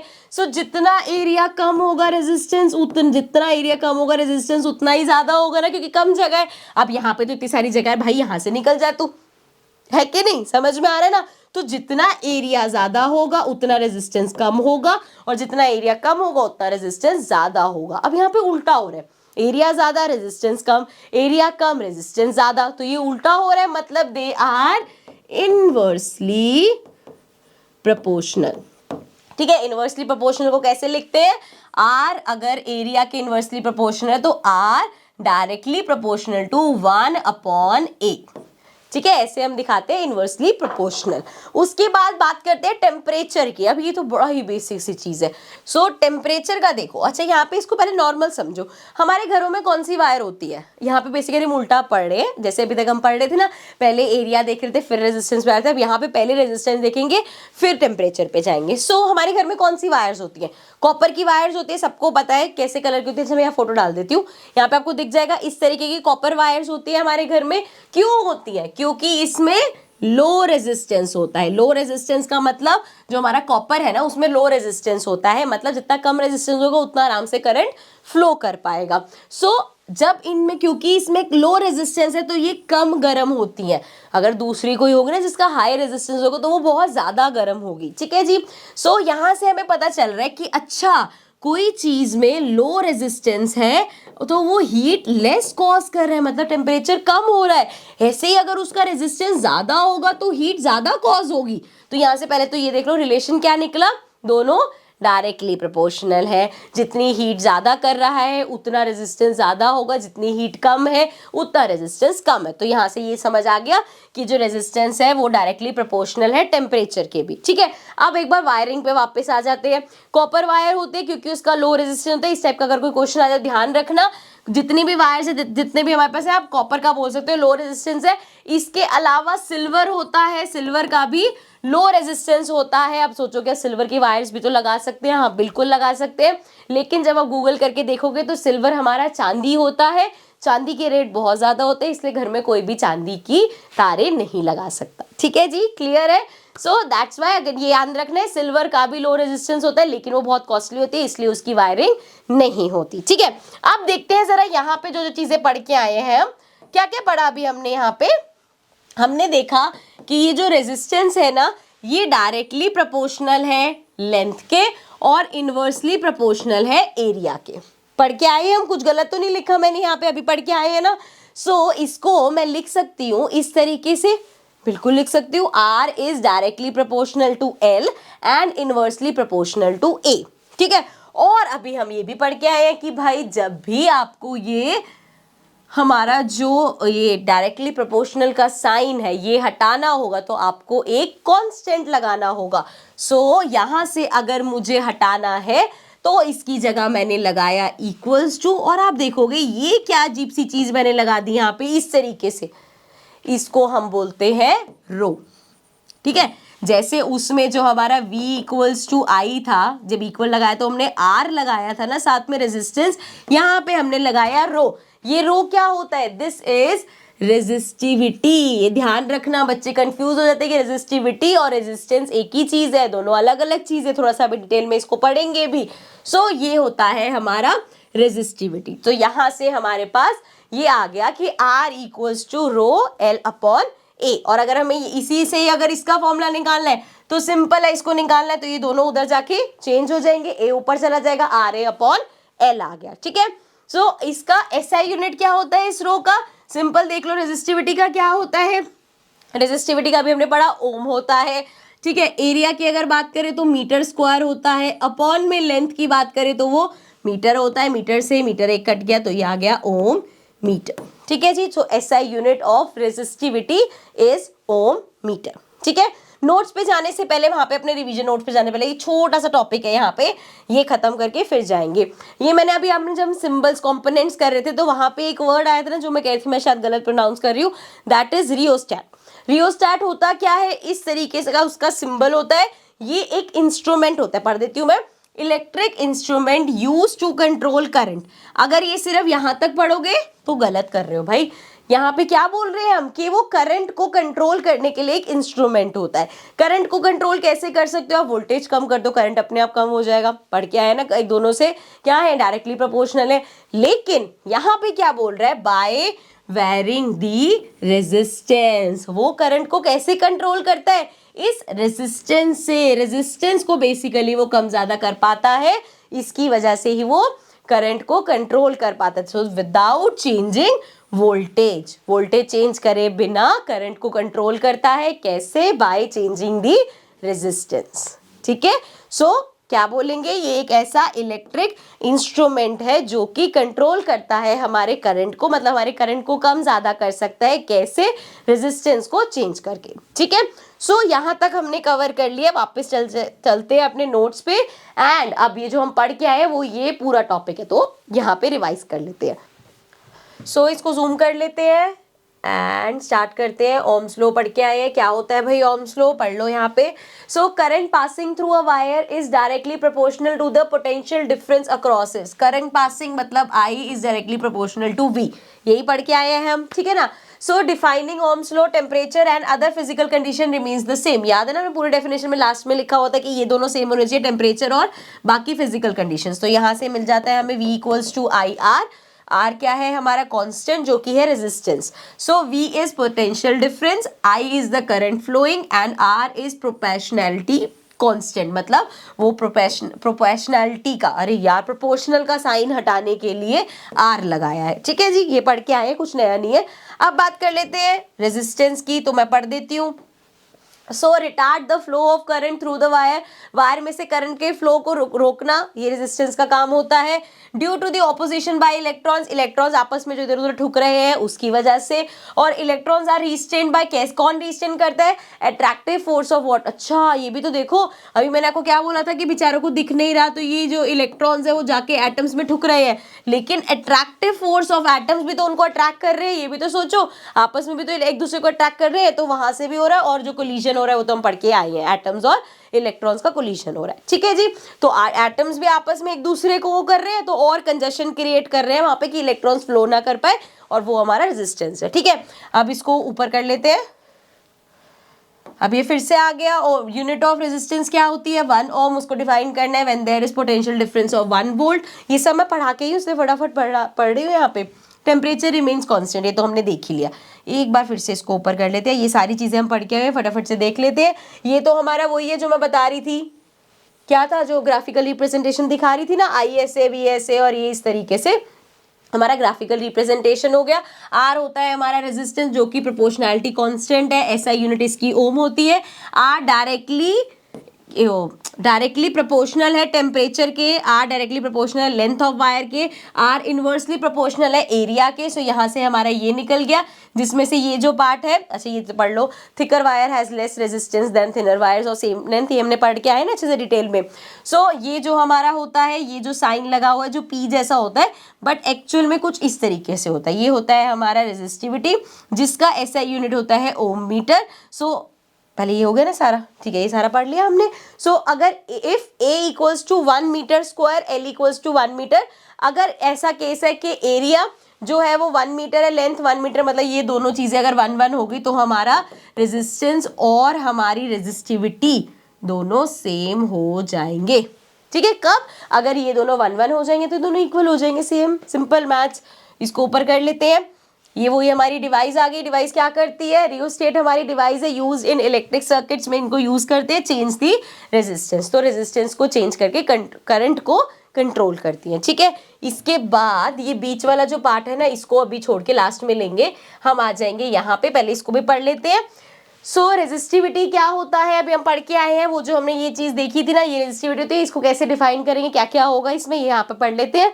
सो resistance offered by a cube of material of side 1 metre when current flows perpendicular to the opposite faces. तो ये इसको डिफाइन करने का तरीका हो गया। मेजर्ड इन, इसकी एसआई यूनिट ओम मीटर होती है। कैरेक्टरिस्टिक प्रॉपर्टी ऑफ एक मटेरियल की कैरेक्टरिस्टिक प्रॉपर्टी होती है resistivity, and this varies with temperature, temperature के साथ ये भी ऊपर नीचे करती है। And metals and alloys have very low resistivity, और जो इंसुलेटर्स है उनकी बहुत हाई रेजिस्टिविटी होती है। ठीक है, ये अब थ्योरी वाला पार्ट है, इससे मैं बहुत ज्यादा घुस नहीं रही बिकॉज बहुत लंबा हो जाएगा। ठीक है, काफी थ्योरी की छोटी छोटी चीजें मैंने अभी इस चैप्टर में छोड़ रखी हैं, वो जब हम डिटेल चैप्टर करेंगे तब करेंगे, बट इस साल के बच्चों को ये चैप्टर चाहिए था तो मैंने वन शॉट में ले आई हूँ चैप्टर को। ठीक है जी, चलो नेक्स्ट है कॉम्बिनेशन ऑफ रेजिस्टेंस। सो इसको हम पूरा अच्छे से समझेंगे, तो समझने के लिए चल लेते हैं मेरे अपने नोट्स पे। सो इसको ऊपर कर लेते हैं, चलो।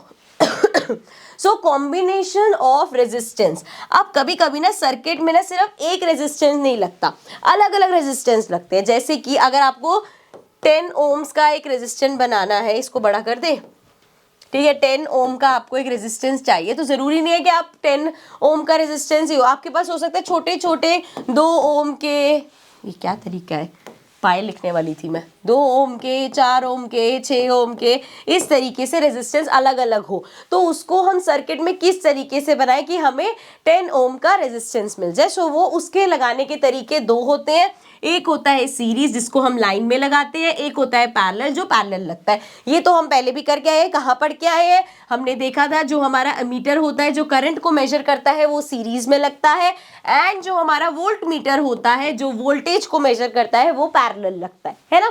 सो ये आपको पता है, सीरीज ऐसे होता है और पैरेलल ऐसे होता है, तो ये तो आपको चीज पता है। अब दोनों में क्या क्या फर्क आ जाता है वो देखते हैं, ध्यान से समझना। अगर ये चीज बहुत ध्यान से समझ लोगे तो ये पूरा टॉपिक बहुत ज्यादा इजी लगने वाला है, और इस टॉपिक के बेस्ड हमारे न्यूमेरिकल्स भी होते हैं। न्यूमेरिकल्स पे मैं आऊंगी इस सेशन में नहीं, दूसरे सेशन में, बट टॉपिक्स क्लियर होंगे तो न्यूमेरिकल्स बहुत इजी लगेंगे। ठीक है जी, चलो। सो ये हमें दिख गया R1, R2, R3। सो एक रेजिस्टेंस, दूसरा रेजिस्टेंस, तीसरा रेजिस्टेंस, तो ये 3 रेजिस्टेंस यहाँ पे लगे हुए हैं। अब जब भी हम सीरीज में, एक सीरीज में लगा हुआ है, जब भी हम सीरीज में लगाते हैं तो ये याद रखना है करंट सेम रहता है, वोल्टेज अलग होती है। मैं हर बार ऐसे बोलूंगी, कितनी चीजें रट्टे मारोगे, समझो इस बात को। देखो सीरीज में लगा हुआ है, यहाँ पे गया करंट, ठीक है, सबके पास बराबर पहुंचा, कोई दिक्कत नहीं है, तो करंट सेम है, सबके पास इक्वल गया, कोई टेंशन नहीं। हाँ याद रहेगा मैम, सीरीज में करंट सेम रहेगा, सबके पास बराबर बराबर गया। लेकिन जब ये पैरेलल में गया तो यहां से करंट आधा इधर भेजा, आधा इधर भेजा, आधा इधर भेजा, सो क्या हुआ, करंट डिवाइड हो गया। सो दैट मीन्स हर रेजिस्टेंस के पास अलग अलग करंट पहुंचा, एक के पास I1 पहुंचा, एक के पास I2 पहुंचा, एक के पास I3 पहुंचा। तो हमने क्या देखा, करंट जब ट्रेवल कर रहा था, क्योंकि ये एक ही लाइन में थे तो तीनों के पास बराबर पहुंचा, ये पैरेलल थे तो करंट बट गया। ठीक है, सो दैट मीन्स यहाँ पे करंट डिफरेंट रहेगा और सीरीज में करंट सेम रहेगा। ठीक है, अभी इनकी डेरिवेशन होगी, वहां पे ये हेल्प करेंगे। ठीक है जी, अब बात करते हैं वोल्टेज की। तो वोल्टेज का एक बेसिक सा फीचर समझ लो कि वोल्टेज, जो चीज सेल के पॉजिटिव टर्मिनल के जितनी पास है उसको उतनी वोल्टेज ज्यादा मिलेगी, जो चीज जितनी दूर है उसको उतनी वोल्टेज कम मिलेगी। इसको इस तरीके समझ, देखो लर्न करने का तरीका है ये, अगर समझ लोगे तो अच्छे से लर्न कर पाओगे, भूलोगे नहीं कभी इन चीजों को। ठीक है जी, रट्टाफिकेशन वाली चीजें भूल ही जाती हैं। ठीक है जी, चलो अब पॉजिटिव टर्मिनल के सबसे पास कौन सा वाला है, हमारे पास R1 है, इसके पास एक वोल्टेज पहुंची, फिर जी थोड़ी दूर पे हमें मिला R2, इसके पास अलग वोल्टेज पहुंची, फिर मिला R3 और दूर हो गया, इसके पास अलग वोल्टेज पहुंची। सो हमने देखा कि जब वो सीरीज में लगे होंगे तो वोल्टेज अलग अलग पहुंचेगी, जितना बैटरी के पास उतनी ज्यादा वोल्टेज। सिंपल समझ लिया। जब हम इस वाले पैरेलल वाले में जाते हैं, अब ये तो प्लस के ये तीनों ही बराबर है, सो मतलब यहाँ पे तीनों को वोल्टेज सेम मिली। तो हमने क्या समझा कि जब हम सीरीज की बात करते हैं तो उसमें करंट डिफरेंट होता है, पैरेलल की बात करते हैं तो उसमें करंट सेम होता है, जब हम सीरीज की बात करते हैं तो उसमें वोल्टेज सेम होती है, जब हम पैरेलल की बात करते हैं तो ये वोल्टेज डिफरेंट होती है। मतलब कि जब हम सीरीज की बात कर रहे हैं सो हमारे पास I1, I2, I3 ऐसी कोई चीज नहीं होती। यहाँ पे हमारे पास क्या होता है V1, V2, V3। ठीक है, सीरीज में V1, V2, V3 होता है और पैरेलल में I1, I2, I3 ये होते हैं। इसमें V1, V2 कुछ नहीं होता, इसमें सिर्फ एक ही वोल्टेज होती है। ठीक है, समझ में आ गया। सीरीज में करंट सेम होता है, वोल्टेज अलग होती है, पैरेलल में करंट अलग होता है, वोल्टेज सेम होती है। I hope this is clear. अगर ये चीज समझ में आ गई है सो अब आगे जो डेरिवेशन है वो आपको बहुत इजी लगेगी। इसी डेरिवेशन की हेल्प से हमारे न्यूमेरिकल्स डिपेंड होते हैं। ठीक है, सो यहाँ पे समझते हैं सीरीज में। अच्छा, ये फॉर्मूला तो दोनों के लिए सेम रहेगा, V इक्वल्स टू IR। ये तो हम पढ़ के आए हैं ना, यहीं से ही शुरू हुआ था, याद है रेजिस्टेंस हमारा। सो जब हम सीरीज की बात कर रहे हैं सो इस केस में ये जो V है, अब I तो चलो एक ही है, हमें बेसिकली यहाँ पे रेजिस्टेंस निकालना है। सो R तो हम निकाल ही रहे हैं, V यहाँ पे एक नहीं है, बहुत सारे हैं। सो जो टोटल V हमारा T होगा, सॉरी टोटल वोल्टेज होगा, वो आएगा V1 plus V2 plus V3 से। ठीक है, सो V की जगह मैं इसको रब करती हूँ, कंफ्यूजन ना हो। सो यहाँ पे हमने इस V, टोटल V हमारा किसके इक्वल होगा, V1 plus V2 plus V3 के इक्वल्स टू IR। ठीक है, अब अगर मुझे V का फॉर्मूला लिखना है, V क्या होता है IR के इक्वल। सो V हटा के मैंने यहाँ पे लिख दिया IR1 plus IR2 plus IR3। ठीक है, कोई दिक्कत नहीं है ना, अलग अलग रेजिस्टेंस पे अलग अलग गया। अब इसमें से I कॉमन मिल गया, I से I कैंसिल हो गया, तो हमारा टोटल रेजिस्टेंस जो है वो आ गया R1 plus R2 plus R3। Simple, आपको ये याद रखना है कि जब भी हमारे रेजिस्टेंस जो है सीरीज में लगे होंगे तो टोटल रेजिस्टेंस निकलेगा रेजिस्टेंस 1, रेजिस्टेंस 2, रेजिस्टेंस 3, या जितने भी रेजिस्टेंस है सबको प्लस कर दोगे।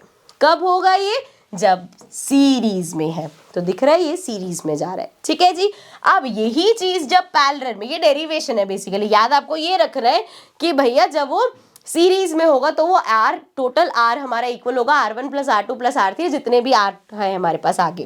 ठीक है, जब हम बात करेंगे पैरेलल की तो पैरेलल में again V equals to IR, लेकिन यहाँ पे हमारा चेंज क्या होता है, करंट चेंज होता है। करंट एक नहीं है, I1, I2, I3 है हमारे पास।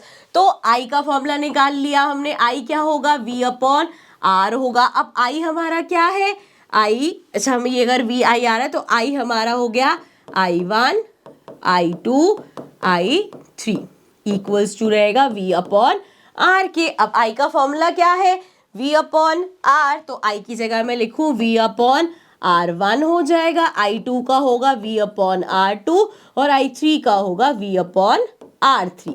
ठीक है ना, ऐसे ही तो फॉर्मूला ही लिख रहे हैं हम यहाँ पे, और तो कुछ नहीं करे। जब करंट अलग अलग है तो फॉर्मूला भी अलग अलग लगाना पड़ेगा ना हमें, और ये इक्वल है V अपॉन R के। अब यहाँ पे V कॉमन है, V कॉमन लेंगे तो यहाँ बचेगा 1 upon R1 plus 1 upon R2 plus 1 upon R3 equals to V upon R। अब यहाँ से V और ये V कैंसिल हो जाएगा, ऑब्वियसली भाई यहाँ मल्टीप्लाई हो जाएगा, डिवाइड होगा तो आपस में कैंसिल हो जाएंगे।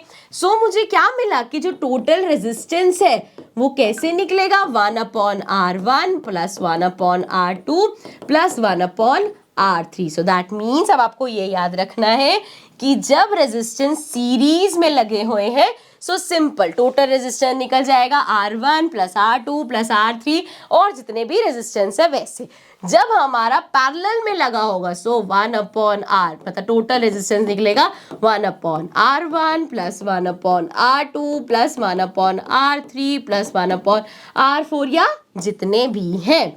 ठीक है, ये तो था इनका डेरिवेशन, याद करने का सिंपल सा तरीका है। सीरीज में दिख रहा है सीधी लाइन में लगे हुए हैं, पैरेलल में ये अपॉन में आ गया ताकि यहाँ पे एक लाइन, मतलब ये समझ जैसे पैरेलल होता है ना, याद करने का तरीका है बस। तो ये इससे याद रहेगा, ये वाला हमारा पैरेलल है और सिंपल लिखा हुआ है, तो ये हमारा सीरीज है, ये वाला हमारा पैरेलल है।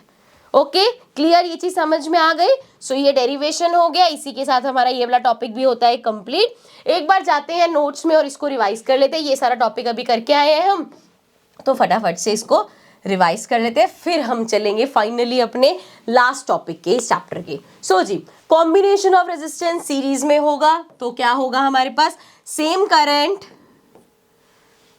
We have same current but different voltage. Series में करंट जो है वो सेम रहता है, आई सेम रहेगा, वोल्टेज जो है वो डिफरेंट होती है। ठीक है, समझ के हम आ चुके हैं। सो अगर आपको RT निकालना है, मतलब वोल्टेज क्या होगी, V1 V2 V3 V4 जितने भी है वो, और अगर आपको टोटल रेजिस्टेंस निकालना है तो उसका फॉर्मूला होगा R1 plus R2 plus R3 plus R4 R5 जितने भी है।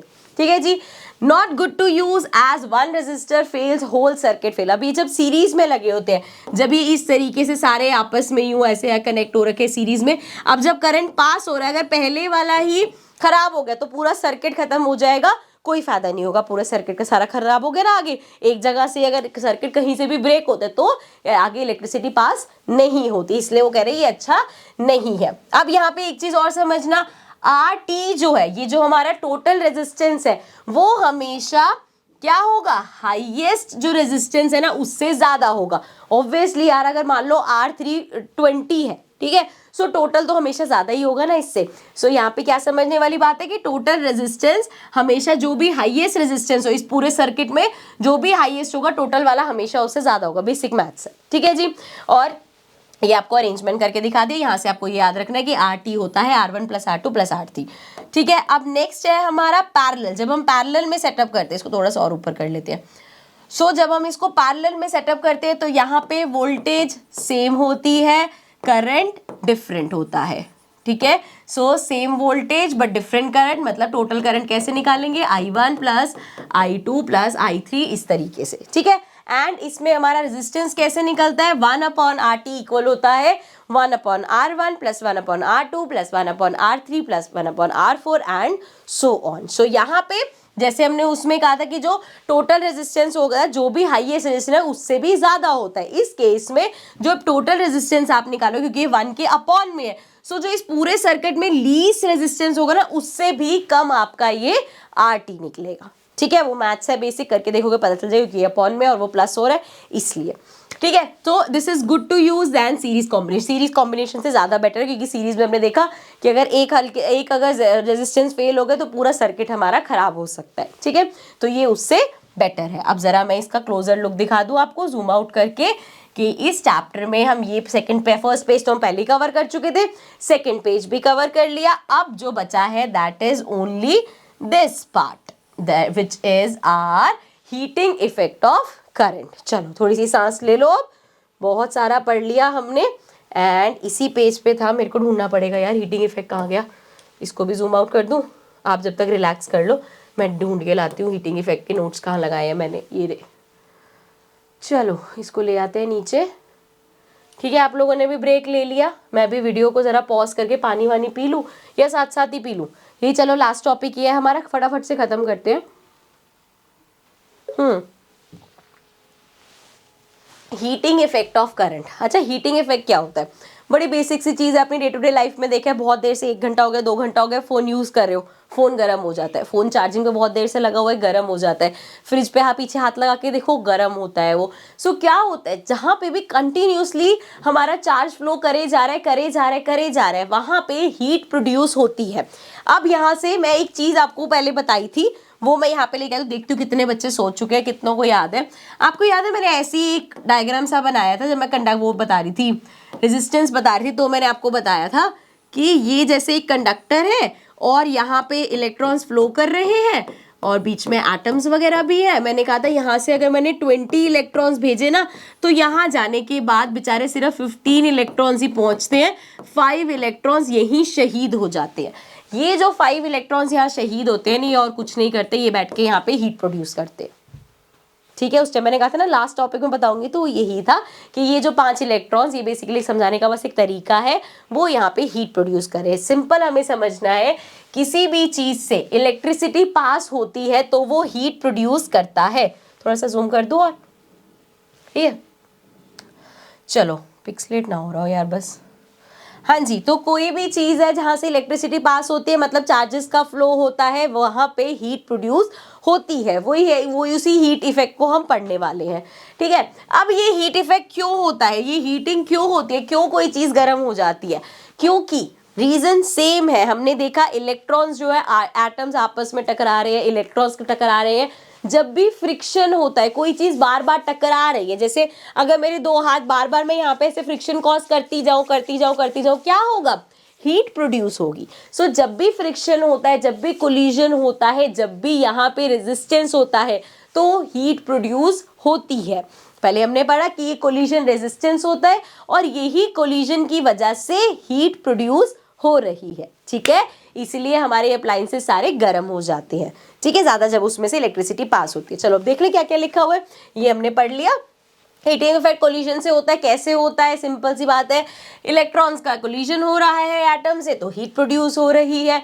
यहाँ से मैंने बता ही दिया, अब इलेक्ट्रॉन्स बेचारे अपना वो सर्किट कंप्लीट कर रहे हैं, यहाँ पे एक दूसरे से टक्कर खाते हुए आ रहे हैं, तो ये जो कोलिजन हो रहा है, टक्करे खा रहे हैं, उससे वो हीट प्रोड्यूस कर रहे हैं। ठीक है, इसको ऊपर कर लेते हैं। चलो अब जी यहाँ पे एक चीज समझने वाली है, ये तो चलो हमें समझ आ गया छोटा सा कि इस वजह से हीट प्रोड्यूस हो रही है। अब ये जब हीट प्रोड्यूस हो रही है, उसके बावजूद हीट प्रोड्यूस हो रही है, इलेक्ट्रॉन्स का काम तो नहीं हट रहा है। इलेक्ट्रॉन्स को तो अभी भी, इलेक्ट्रॉन्स अगर ये ट्रेवल कर रहे हैं नेगेटिव से पॉजिटिव, तो इलेक्ट्रॉन्स को तो अभी भी फ्लो होना ही पड़ रहा है। इलेक्ट्रॉन्स का फ्लो तो नहीं रुका। मतलब जो हमने बिल्कुल पोटेंशियल डिफरेंस के टाइम पढ़ा था कि कुछ ना कुछ वर्क डन हो रहा है, वर्क डन हो रहा है, करंट पास कॉन्टिन्यूसली करा जा रहा है। इस वर्क डन की वजह से ही, वर्क डन क्या है? It is a kind of energy. Work करना किसी चीज पे पढ़ा है ना 9th क्लास में, एनर्जी होती है। और ये किस में लग रही है? हीट एनर्जी में। समझ रहे हो, किस में प्रोड्यूस हो रही है? हीट प्रोड्यूस कर रही है। ठीक है, अब पढ़ लेते हैं। करंट कॉन्टिन्यूसली पास हो रहा है तो इलेक्ट्रॉन्स का मूवमेंट भी हो रहा है रेजिस्टेंस के बावजूद ही। जितना भी इसमें रेजिस्टेंस आ रहा हो, तब भी हमारे बेचारे इलेक्ट्रॉन्स तो मूव कर रहे हैं ना भाई, वर्क डन तो हो ही रहा है। अब इस फ्लो के लिए वर्क डन हो रहा है ना? हो रहा है, बिल्कुल हो रहा है। सो ये जो हमने अपना किया था, याद है आपको कि हमने कहा था पोटेंशियल डिफरेंस इक्वल होता है कितना वर्क डन किया जा रहा है चार्ज को मूव करने के लिए। वापस वहीं पे आ गए। इस फॉर्मूला से, याद है ना पोटेंशियल डिफरेंस में पढ़ा था, इस फॉर्मूला से हम कह सकते हैं वर्क डन होता है V इंटू क्यू। मतलब हमारा पोटेंशियल डिफरेंस इंटू में चार्ज, मतलब वी क्यू। अब करा क्या है और क्यों ये बच्चों वाली हरकतें कर रहे हैं हम कि वर्क डन का फॉर्मूला निकाल रहे हैं? क्योंकि हमें पता है वर्क हमारा एनर्जी होता है। कौन सी एनर्जी की बात हो रही है? हीट एनर्जी की। तो मैं सिंपली वर्क की जगह H लिख दूंगी। सो मेरे पास फॉर्मूला आ गया heat equals to V Q. ठीक है, कितनी समझदारी से वर्क डन का वो दिलासा देके हमने यहाँ पे अपना हीट का एक फॉर्मूला बना लिया। अब इसी हीट के बहुत सारे फॉर्मूले हैं, बहुत सारे मतलब बना सकते हो, क्यों नहीं बना सकते? सिंपल है, H इक्वल्स टू, अगर वी क्यू है आपके पास तो इसमें V की वैल्यू लगा दो, एक नया फॉर्मूला आ जाएगा। Q की वैल्यू लगा दो, एक नया फॉर्मूला आ जाएगा। आगे जो चीजें मिले उसमें भी लगाते जाओ। तो मैंने यहाँ पे क्या क्या किया है? VQ था। सो अब मैंने यहाँ पे देखा कि मेरा Q का फॉर्मूला बनता है, ये हमने I से, याद है आपको जब यहाँ पे हमने किया था करंट की बात करी थी तो हमने कहा था चार्ज पर यूनिट टाइम। सो हमारे पास करंट का फॉर्मूला था I equals to Q upon T। So वहां से मैंने Q निकाल लिया, वो आ गया IT के बराबर। तो Q की जगह IT लिख दे। कुछ भी नहीं हो रहा, बस यहाँ पे मैं सबके फॉर्मूलेज लिखे जा रही हूँ। ठीक है, मतलब नए नए फॉर्मूलेज बना रहे हैं। अब यहाँ पे हमारे पास आ गया H इक्वल्स टू VIT। ठीक है जी, अब जी मेरे पास V का भी फॉर्मूला है। सो ये हो जाएगा, V की जगह आई कैन राइट IR और IT, तो यहाँ पे पहले से ही था तो ये हो गया I स्क्वायर RT। इसके अलावा आप यहाँ पे और जितने भी फॉर्मूलाज बना रहे हो, जैसे यहाँ पे डायरेक्ट V डाल देते Q की जगह तो वो एक फॉर्मूला बन जाएगा। तो अलग अलग फॉर्मूलेज बनते रहेंगे। जितने परम्यूटेशन एंड कॉम्बिनेशन कर लोगे ना घूम फिर के, जो मैं यहाँ पे आ गई, आप इस फॉर्मूले पे आ ही जाओगे कि heat equals to I square RT। सिर्फ आपने हीट कांस्टेंट रखना है, यहाँ पे आप अलग अलग वो डालते रहो, आपके पास ये फॉर्मूला आ ही जाएगा कि I इक्वल्स टू होता है, सॉरी H इक्वल्स टू होता है I स्क्वायर RT। और जब ये फॉर्मूला आ गया, ये बहुत इंपॉर्टेंट है। क्यों? क्योंकि यही है हमारा जूल्स लॉ ऑफ हीटिंग। क्या मतलब हुआ इसका? एक और टॉपिक कवर हो गया। हाँ जी बिल्कुल, एक और टॉपिक कवर हो गया। दैट इज इफ आई से H equals to I square RT, so that means यही है मेरा जूल्स का जो लॉ ऑफ हीटिंग है वो। अच्छा, इसका मतलब क्या है? मतलब समझने के लिए हम यहाँ पे एक डेफिनेशन मैंने मिस कर दी थी लिखनी, मैंने यहाँ पे ऐड कर ली। पढ़ो जरा क्या लिखा है डेफिनेशन, अगर आपको जूल्स लॉ ऑफ हीटिंग समझाना है। So Joule's law of heating states that when a current I, एक current I pass through a conductor of resistance R, एक रेजिस्टेंस जो R है, for the time T time तक के लिए, then the heat developed is equal to, एक आ गया heat developed in the conductor, उस कंडक्टर में जो हीट डेवलप हुई है is equal to the product of, किस किस का product? Square of the current, मतलब I square, the resistance R and the time T. So that is heat produced is I square RT. यही तो formula पढ़ते हुए आ रहे हैं। सो हो गया ना हमारा जूल्स लॉ ऑफ हीटिंग, हो गया कि नहीं हो गया? बिल्कुल हो गया। चलो अब यहाँ पे वापस चले जाते हैं। अब अच्छा, इस फॉर्मूले का मतलब क्या है थोड़ा सा ये भी समझ लेते हैं, ठीक है। इसका मतलब है H जो है वो डायरेक्टली प्रोपोर्शनल है I स्क्वायर के, इसके डायरेक्टली प्रोपोर्शनल है। H हमारा R के डायरेक्टली प्रोपोर्शनल है और H हमारा T के भी डायरेक्टली प्रोपोर्शनल है। कैसे? देखो सिंपल सी बात है यार, जब भी करंट बढ़ेगा, अगर हम बोल रहे हैं I स्क्वायर से डायरेक्टली प्रोपोर्शनल है, जितना ज्यादा एक अप्लायंस में करंट पास हो रहा है उतनी ज्यादा हीट प्रोड्यूस हो रही है, तो जितना ज्यादा करंट है उतनी ज्यादा हीट प्रोड्यूस हो रही है, बिल्कुल डायरेक्टली प्रोपोर्शनल है। जितना ज्यादा रेजिस्टेंस होगा एक कंडक्टर के अंदर, अगर कोलिजन पे कोलिजन कोलिजन पे कोलिजन कोलिजन पे कोलिजन होते जा रहे रेजिस्टेंस जितना ज्यादा है उतनी ज्यादा हीट प्रोड्यूस होती रहेगी, समझ रहे हो? सो अगेन, जितना ज्यादा रेजिस्टेंस उतनी ज्यादा हीट, एंड टाइम तो है ही भाई। कोई चीज जैसे मैंने पहले बोला था, चार्जिंग पे लगा दो फोन को 3-4 घंटे अपने आप गर्म हो जाएगा, तो जितना ज्यादा टाइम उतनी ज्यादा हीट। तो ये जो हमारी हीट है ये इन 3 चीजों पे डिपेंड करते, करंट पे सबसे ज्यादा करती है, इसलिए वो I स्क्वायर हो गया, ठीक है जी। चलो अब SI यूनिट क्या है इसकी? सिंपल सी बात है, जब इसका नाम है जूल्स लॉ ऑफ हीटिंग तो अपने नाम से ही देंगे ना वो। सो इसलिए हीट का हमारा जो SI यूनिट होता है दैट इज जूल, ठीक है। अब चलो इसी के साथ ये टॉपिक भी हो गया कंप्लीट। फटाफट से लास्ट टॉपिक पे आ जाते हैं, चैप्टर को कर देंगे खत्म रिवाइज करने के बाद। सो लास्ट टॉपिक है पावर। अब पावर क्या होता है? सिंपल सी बात है यार, कोई भी काम आप कर रहे हो, कितनी जल्दी कर पाते हो, कितनी तेज कर पाते हो, कितनी स्लो कर पाते हो, वो उतनी पावर है आप में। अगर आपने बहुत सारा काम कर लिया आप में बहुत पावर है, आपने बहुत कम काम किया तो आप में बहुत कम पावर है। So basically rate of doing work, किस स्पीड से किस रेट पे काम हो रहा है, that is our power. So rate of doing work या फिर work done per unit time, कितना वर्क करा गया है पर यूनिट टाइम में, ठीक है, तो वो हमारा हो गया पावर। सो P को वी कैन, पावर का सिंबल है P, सो P को I can write P equals to W upon T, and work को तो पहले ही हम H की फॉर्म में लिख चुके हैं। सो वर्क की जगह मैं H लिख सकती हूँ, तो ये आ जाएगा power equals to H upon T। अब यहाँ से भी जैसे हमने वहां से फॉर्मूले निकाले थे इधर से भी फॉर्मूले निकाल लेंगे। देखो कैसे, अभी जब हम हीट के फॉर्मूलेस बना के आ रहे थे ना, तो उसमें एक फॉर्मूला बना था H इक्वल्स टू VIT, तो यहाँ पे वही किया, H की जगह मैंने लिख दिया VIT, एंड अपॉन में T तो है ही, तो T से T कैंसिल हो गया, तो यहाँ से मेरे पास आ गया P इक्वल्स टू VI। तो ये फॉर्मूला मेरे पास आ गया P इक्वल्स टू VI, मतलब पावर इक्वल होगी वोल्टेज इनटू करंट के, ठीक है। यहाँ तक क्लियर है? आप इसी से आप और फॉर्मूले भी लगा सकते हो। कैसे? ये बेसिकली यूज करने के लिए ना भाई, अगर आपके पास मान लो आपके पास कोई क्वेश्चन आ गया उसमें पावर निकालना, आपके पास V है ही नहीं, तो क्या करोगे? V का फॉर्मूला क्या होता है? IR, ठीक है, तो आप यहाँ पे IR लगा दोगे। सो देखो P इक्वल्स टू V की जगह अगर आप I तो ऑलरेडी है, तो क्या हो जाएगा I स्क्वायर R, ठीक है ना। इसी तरीके से अब किसी क्वेश्चन में भाई मेरे पास V तो था पर R नहीं है, कोई बात नहीं भाई, P इक्वल्स टू V लिख दो। I का फॉर्मूला क्या है? V अपॉन R, तो ये हो जाएगा V into V square R, तो पावर का एक ये फॉर्मूला भी आ गया, ठीक है। तो यही सारे फॉर्मूलेस लिखे हुए हैं, ठीक है। सो विद दिस फाइनली, अच्छा last not the least, power की SI कहाँ लिखा है भाई? पावर ऊपर चला गया। चलो, पावर की SI यूनिट क्या होती है? पावर की SI यूनिट होती है वॉट, ठीक है। So with this finally chapter होता है कंप्लीट। लास्ट जो टॉपिक है उसको रिवाइज कर लेते हैं, ये हमारा बचा था, क्योंकि बंद मत कर देना वीडियो, ये एप्लीकेशन मैंने नहीं बताया, वो एप्लीकेशन मैं डायरेक्ट यहीं पे बताने वाली, थ्योरी सब थ्योरी वाली चीज़ है वो, ठीक है। चलो पेन को कर दो पतला थोड़ा सा, इसको कर लो जूम एंड आ जाओ इस पे।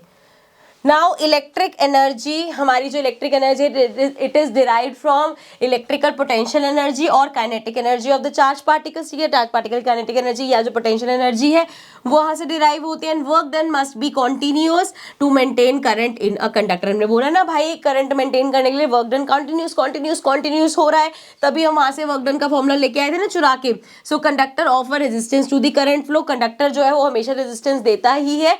Work done is given by W equals to QV। ये नहीं भी समझ आ रहा तो जो समझा के आई हूं मैं वही ये चीज है, ठीक है जी।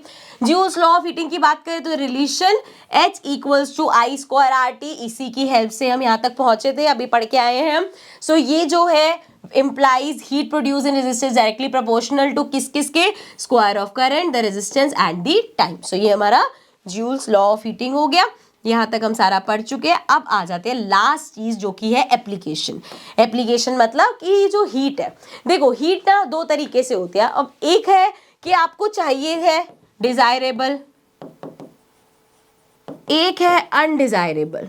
अब अनडिजायरेबल तो आपको समझ लेना यार, अनडिजायरेबल तो पढ़ के ही समझ आ रहा है, हाँ भाई फोन कितनी देर से यूज करें क्यों गर्म हो रहा है बेकार में, चार्जिंग पे लगाए क्यों गर्म हो रहा है बेकार में, फ्रिज पड़ा है क्यों बेकार में गर्म होता जा रहा है। तो ये तो सारे अनडिजायरेबल हो गए कि ये हीट की हमें जरूरत नहीं है।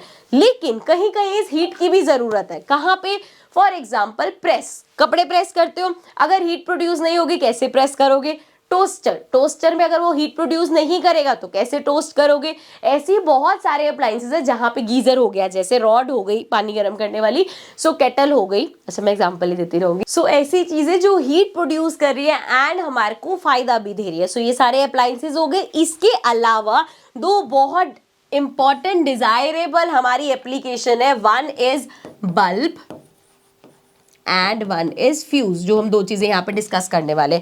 अब जो बल्ब है वो तो आपको पता है भाई, घर में जो बल्ब होते हैं पुराने टाइप के LED, वो जो नॉर्मल वाले हैं उनकी LED वालों की बात नहीं कर रही, उन बल्ब्स में फिलामेंट लगा होता था, और जो फिलामेंट है वो बना होता है इस टंगस्टन मटेरियल का। सो जब इस टंगस्टन ये हीटअप होता है तो ये ग्लो करता है जिससे बल्ब जलता है। सो अगर ये हीटिंग इफेक्ट नहीं होगा तो बल्ब जलेगा ही नहीं, समझ रहे हो? सो जी पढ़ लेते हैं यहाँ, filament made of tungsten having high melting point retains heat and glow. So उसका मेल्टिंग पॉइंट हाई होता है, वो सारी हीट को रिटेन करता है एंड ग्लो करता है जिससे बल्ब हमारा चलता है। सो यहाँ पे जो हमारी हीट है वो डिजायरेबल हो गई ना, एप्लीकेशन में आ गया वो। देन है फ्यूज। अब ये फ्यूज समझो क्या है, सुना तो होगा घर में बहुत सारी चीजें जिसमें फ्यूज लगा होता है, घर का पूरा एक फ्यूज होता है, पूरी मतलब पूरी इलेक्ट्रिसिटी का होता है। आपका टीवी हो गया, फ्रिज हो गया, सब में छोटे छोटे फ्यूज लगे होते हैं। फ्यूज का काम क्या होता है पढ़ लेते हैं। So it is a safety device to protect circuits and appliances. If current higher than specified value, fuse melts and break the circuit which protects the circuit. Simple सी एक चीज है यार, यहाँ से करंट पास हो रहा है, इलेक्ट्रिसिटी पास हो रही है, यहाँ पे ये फ्यूज लगा हुआ है, यहाँ पे आपका कोई बड़ा मान लो फ्रिज है आपका, ठीक है, रेफ्रिजरेटर है, फ्रिज है, उस पे फ्यूज लगा हुआ है। सो अब इस फ्रिज को एक डिजायर्ड अमाउंट ऑफ करंट है जो वो झेल सकता है। जब वो ज्यादा आ गया करंट तो वो क्या होगा, यहाँ जो फ्यूज लगा हुआ है ना, जितना इसको चाहिए उससे हमेशा हम ज्यादा रखते हैं, मैं पूरा डिटेल में पढ़ाऊंगी। सो क्या होगा, अगर वो ज्यादा फ्लो होगा तो ये फ्यूज फट जाएगा या फ्यूज टूट जाएगा। फ्यूज फटेगा तो उससे क्या होगा, आपका जो फ्रिज है वो बच जाएगा, क्योंकि यहाँ पे एक सर्किट बना हुआ है, फ्यूज और फ्रिज को साथ साथ कनेक्ट कर दिया। जैसे ही वो सर्किट में, जैसे यहाँ पे अगर पहले हमारा फ्यूज आ गया और फ्यूज हट गया तो सर्किट ब्रेक हो गया, और जैसे ही सर्किट ब्रेक होता है जो हमारा करंट का फ्लो है वो रुक जाता है। तो फ्यूज लगाने से हम क्या करते हैं कि भाई कोई चीज खराब हो रही है तो ये फ्यूज खराब होगा, ना कि हमारी अप्लायंस खराब होगी, ठीक है जी। सो देखो जरा, सेफ्टी टू ये हो गया, safety device to protect circuit and appliances if current higher than specified value. जितनी वैल्यू चाहिए है उससे जब ज्यादा आता है तो हमारा फ्यूज जो है मेल्ट करता है एंड ब्रेक्स दी सर्किट, और हमारा सर्किट को ब्रेक कर देते हैं और अप्लायंस को बचा लेते हैं। अब देखो 1 एम्पेयर 2 एम्पेयर 3 एम्पेयर के fuse for low power appliance, जो छोटी अप्लायंस जिसको कम पावर चाहिए होती है, उसमें 1 एम्पेयर के 2 एम्पेयर के 3 एम्पेयर के फ्यूज लगते हैं। एंड जो हमारी हायर पावर वाली अप्लायंसेस होती है उसमें 5 एम्पेयर का फ्यूज लगाया जाता है। अब सिंपल सी चीज है। अच्छा, ये फ्यूज बनता किससे? कॉपर और एलॉय से। एंड अगर 4.5 एम्पेयर का करंट फ्लो कर, पढ़ देती हूँ मैं, a 4.5 ampere current will flow in a circuit, fuse of 5 ampere must be use. So अगर एक सर्किट है जिसमें 4.5 एम्पेयर का करंट फ्लो करना चाहिए तो उसमें फ्यूज हम 5 एम्पेयर का लगाएंगे। उससे क्या होगा, अगर ये कभी 4.5 की जगह 6 एम्पेयर का करंट आने लग गया तो सर्किट वो खराब होने से पहले ये फ्यूज मेल्ट हो जाएगा और आपकी चीज बच जाएगी, आपका पूरा सर्किट बच जाएगा। ठीक है, सो ये हो गई एप्लीकेशन। जब भी एप्लीकेशन की बात होगी, डिजायरेबल हीट कहाँ कहाँ पे है? फ्यूज और हमारा ये जो है बल्ब। ठीक है जी, I hope finally now I can say electricity chapter complete हो गया। बट कभी भी इलेक्ट्रिसिटी चैप्टर को ऐसे नहीं बोलना चाहिए कंप्लीट हो गया, क्योंकि अभी भी न्यूमेरिकल्स रहते हैं। सो आई नो न्यूमेरिकल्स बहुत इंपॉर्टेंट पार्ट प्ले करेंगे एंड न्यूमेरिकल्स भी हम करेंगे एक अलग सेशन में। लेकिन अगेन यार, जब तक आपको बेसिक्स क्लियर नहीं होंगे न्यूमेरिकल समझाना नामुमकिन है। सो अगर आपको यहाँ चैप्टर के बेसिक्स क्लियर हो गए, सब कुछ समझ में आ गया, तो आपको न्यूमेरिकल्स मुश्किल नहीं लगेंगे। एक नए सेशन में हम इसके न्यूमेरिकल्स भी करेंगे। But for now I hope जो आपकी रिक्वेस्ट थी इलेक्ट्रिसिटी चैप्टर की वो फुलफिल हो गई है। आई नो एडिटिंग पे जाएगी अभी ये वीडियो, मुझे पता है पहले से ही कि वीडियो काफी लेंदी हो गई होगी, बट यार अभी इलेक्ट्रिसिटी चैप्टर थोड़ा तो बड़ा है ही ना। So this was one shot of electricity chapter. I hope आप लोगों को चैप्टर समझ में आ गया होगा। कमेंट्स में प्लीज मुझे बता देना कैसा रहा आपका इलेक्ट्रिसिटी का experience. So I will see you all in the next video. Take care and bye bye.